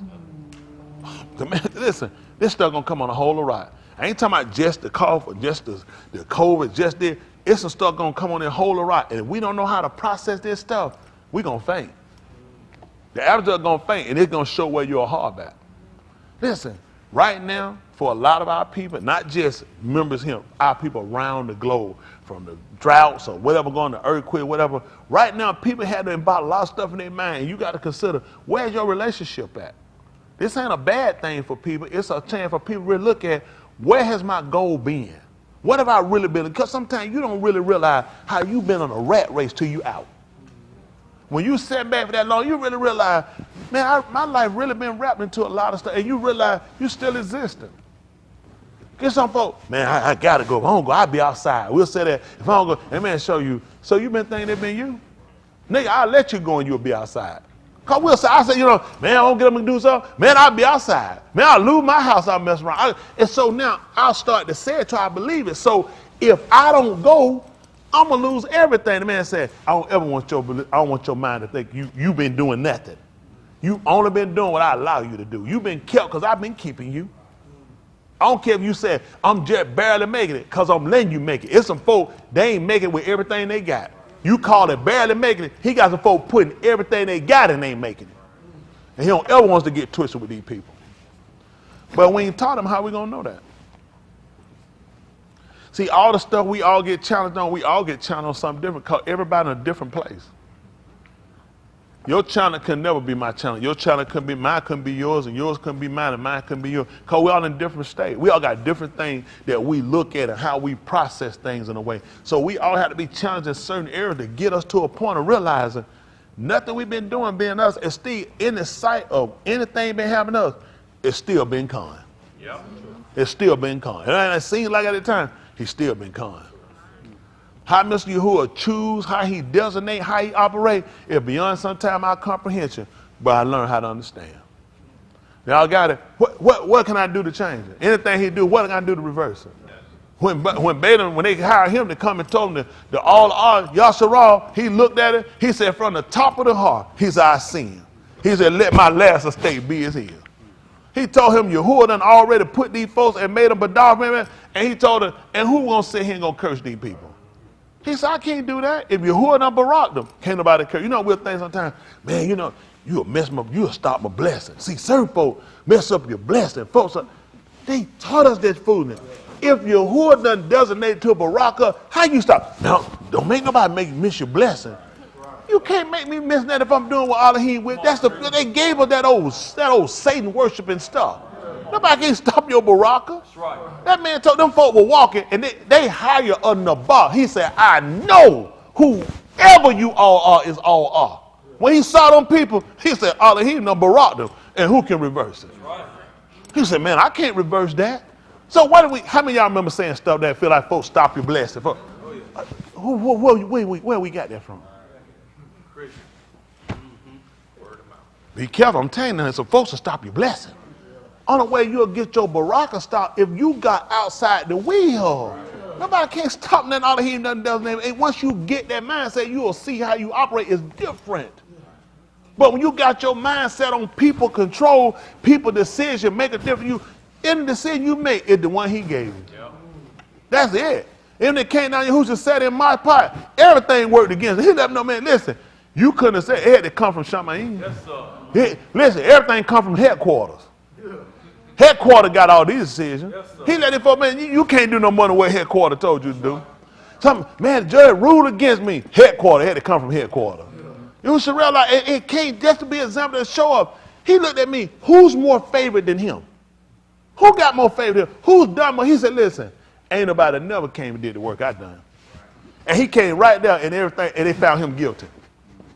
Ain't nobody never lived better than him, and they found that man guilty. What then they gonna do with you? He ain't let none of that stop it, just to show you, man, listen, I know where they come from. I know where they come from. When the man asked what he'd have been, when he tried to tell him, he said, you couldn't say that yourself. He had to tell you that. He let it for, you can't even say what you say yourself. It gotta come from him. Let you know, we told every tube and perfect timing, barak benefit, it come from Elohim. It don't come from these folks. It don't come from these folks what they say. Elohim got to give it to us. And we get back to recognize that you'll take away the power these folks got over us. Folk can't stop nowhere but come. Listen, well, Elohim favor you, he favor you. Don't let these folks stop you. Don't let them come and get you all torn to pieces like that. Listen, Elohim designate for a reason. When he allow things to come on us, it's just time for us to consider. Sometimes folks around, you in the game, you playing, you doing good. Take a break. Come to the side. You tell God, why you tell me again? Just take a break for a minute. I might be script. Now I don't want you to take. I know what you're doing. You just need to take a break for a minute. I want you to keep going. It ain't stupid. You keep running like that, you're gonna burn out. Yeah. Right. Some of us won't stop unless we sick. Yeah. It's true. First thing, he hate me. I took you out. I want to win. But if I keep you in like this, I'm going to burn you out. True. So I pull you out for a little bit. I'm going to put you back in and, wow, I'm out. Wow, I'm out. Now, you know what? We're done. Don't worry about it. Now, I knew he hated me. No, you just meant I would take you out to rest. When Yahushua said, come at me, all that burden heavy late, what to do? I ain't resting on here working. Take a rest. So I can put you back out here and you can even keep doing better. First thing we do, because we don't know, the first thing we do, we run straight to hate. It's straight to hate us. He against us. He don't want to be saved. I know I wasn't going to be saved. I just pull you out for a minute. I just want you to take a break for a minute. I'm still letting you hear. I hadn't forgot about you. And sometimes to testify, how many of y'all can say of a truth, he's a healer? From your experience. See, everybody can't say that. Somebody's not saying from a cold, not that a cold now. There's some people that have been through some tragic stuff, they know he's healed. Yeah. Guess what? He said, I need them witnesses. Like, I ain't smell shit, survived cancer twice. Is it once or twice? That type, twice. Rudy! Rudy! That's a Rudy! No, but think about this. So now, if she runs across a lady or a gentleman, whoever, a young person that contracted cancer, and they feel like life is over with. I got cancer. That's a death sentence. Well, here goes somebody he got said, she done had it twice, still living. See, people that don't want to hear, or you can try, somebody just Jesus wept. Because I'm going to give them the book. Because I ain't had counsel. I just give you scripture, just tell you about it, and counsel ain't in there. So for some people, they do it, they've been phased that out. Unless, like they told with Yahushua, unless I can see it and put my hand in the nail print, I ain't going to believe it. You can say all you want to, he'll heal her. People need a witness. Yeah. So, Shaul declared that Elohim did too, that what was it again he did? He left not himself what? So, it's some folks out here who gave up on him, who got cancer. Because they don't know nobody. Don't nobody survive it. See, so who he going to use? He got to use somebody that among, like Yahushua. We had to see somebody who went through, who believed. Yeah. There are people who didn't survive, who sinners. I ain't going to use them. So they need to see some of us go through so they'll see that he actually does work and you don't change and we don't fault and turn away from it because of. Right. Come on, they got sinners out here and do better than we do on this stuff. He got to have someone who done had losses. What I'm going to do? I done lost mine. Oh, I'm going my husband, my wife, my mama, my daddy. We done lost daddies, mother, husband, wife. Somebody got to stand. Yes, sir. Because when people come, the first thing in their mind is, I came, this is why I came. Because I didn't want to die. I didn't want my mama to die, my dad to die. So I felt like, too, I had a prejudice. I didn't want my kid to die at the time. So I had a prejudice why I came. If I came over and got right, then everything will be all right. Everything be all right. Because when you come over on his side, you get him, it's all good on him, good picking. Nothing happened bad. So I wanted to get away from bad. So I came over to try to do right. So it would keep me. I ain't had to get sick. I wasn't never get sick. I wasn't going to get old. Wasn't going to die. You just keep living. Everything like they said, be howdy, never goodbye. Then he got me in because being crappy. He caught me with guile. Then he got me on, let me know, said, son, this is where your trouble start. But it's on a good sense on this end. Yahuwah needs somebody to be a witness. That's why he pick us. Everybody, what you think Yahushua came for? Why you think he sent the 12 Charlotte King? He told, and you going to be witnesses. How they going to be a witness? Just tell them what he did or seeing them go through the same thing? See, people got salvation kind of twisted. You just came over to just get something, to get away from something. Brothers and sisters, you got in something. It ain't a bad thing you got into, but what's going to draw them? They got to see us. They got to see us. Do we hurt? Do we cry? Do we bleed? Are we disappointed? Yes. But we still holding on. We still, and folk got to see that. Somebody, when Yahuwah bring them up into my part, they can say, well, I ain't never seen none of these niggas. He'll go through nothing. He got to be able to show them. If folk done suffer. The people he said that sat under the altar, he said that sit up on the altar, all of them said they were beheaded for the bar. And he said, guess what? The rest of your king, same thing got to happen to them. They'll be slain because somebody gonna have to see. All these folk think it's just wicked. Racial people get killed, and that's why people don't want to come on. People feel and people are afraid. He got to show them we go through, but it's so we can be delivered. That's the only way we go through, so we can be delivered. Y'all hear? Just like the first fruit you bring in, it's a lot of things how to be due to them. When you bringing them fruit, don't just grab them. You know, when you kid, you go out there, you just grab them, eat them. Usually get them, take them, and wash them. Yep. That's the same thing Yahuwah do when he get up. We got to be immersed. And you got to clean them before you can have, before you can take them and put it in. He said we were going to be in the Father. How else you going to get in them? How to consume it? How he going to get in you? Wow, you got to consume it. That's why he told you to take it, eat of my body. That I can be in you and you be in me. Hello? Wow, I'm trying to tell you, I don't know what we're going to do. There's a way to enter, it's a way you enter the body. That's how these people know how to poison you. They put in your food. That's the easy way to get in your body. And they get in your system. That's why he told you the word. When he gave it to him, he told him to eat the whole roll so it can get in your system. That's how they learn how to put disease in your body. You didn't know that? Man, look at you catch the disease. Let me tell you, you get them. You're typically going to get them from eating or inhaling. You know the... I'll tell you, look at the nostril. They tell you about that stuff come your nose. They know the sweet smelling savor. How Elohim got the savor? From the hands? He can smell it. The aroma. It's certain aroma that comes, it'll rouse you to do something. Like perfume, odor, it'll rouse you.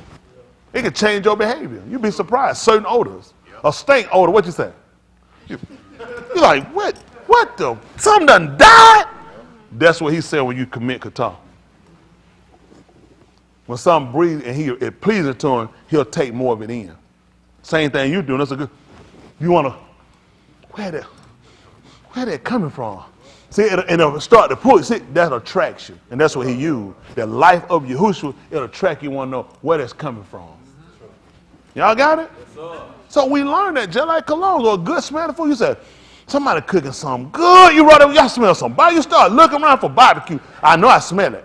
You start looking at it. Where I said, oh, daddy, I know I seen that thing. Have y'all ever done that? You don't smell something? So guess what? He used the odors. He used the sound. He used all these things to pull us in. You hear him? He know what it takes. And my clothes. It gets hard. It gets hard. And it was hard on Yahushua with everything he dealt with and everything he had to take. But, you know, at the end, you look at what the results actually yield. I think a lot of time for all of what we go through, we don't look at the end result, what we're supposed to yield. We want to do more consideration of things we go through, and even when we're not going through. It's good to stop, but you'll never consider things the way you'll consider it when you're going through. People might think they will. Just pull over one day when everything's good and just sit down and consider. You'll be like, oh, I appreciate, I thank you, I do, all that, but not to the same magnitude you would when trouble comes.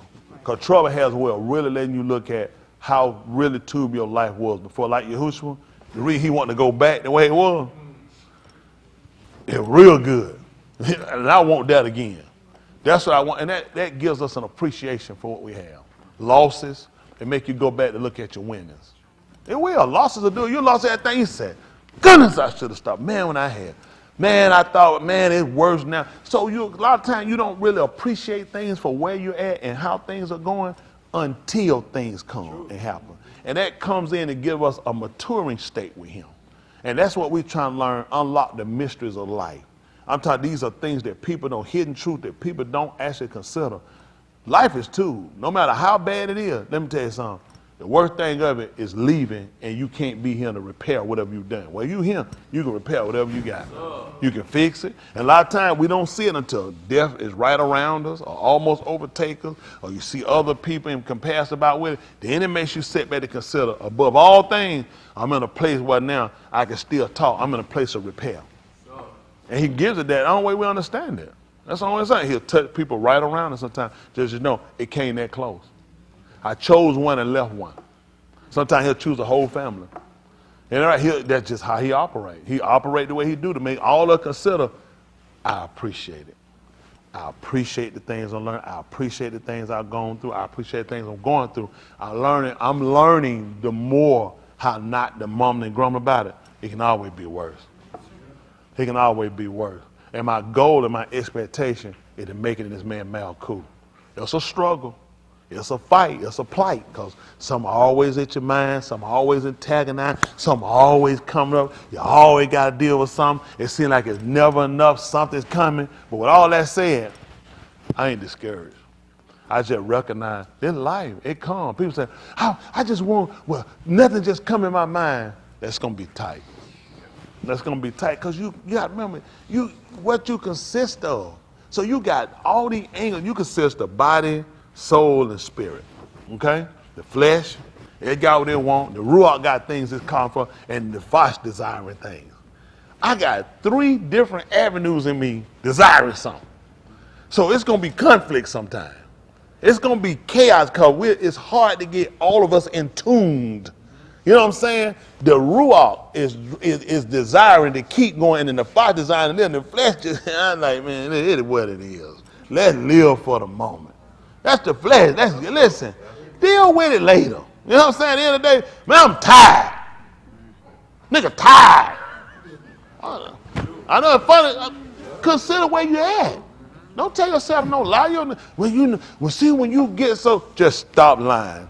The flesh don't never get in there. It's always something that has to be, it's a wrestle. Like your cold wrestle with the mouth like he got his leg pulled out of the joint. Feel like I'm always getting snatched out of the joint. Because it's struggling, it's fighting. It don't want to submit and give in to.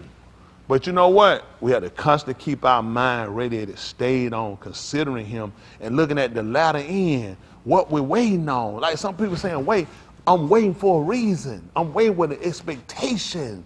And when you know that, that makes the difference when you're going through. When you don't see no in out, what's the point? What's the point? The point is, I see a way out of this. Yes, sir. I just got to wait on it. Y'all got it? Yes, sir. I got to do just like they did. I got to wait on it. And I encourage every one of you, wait on it. That's two. Appreciate you here.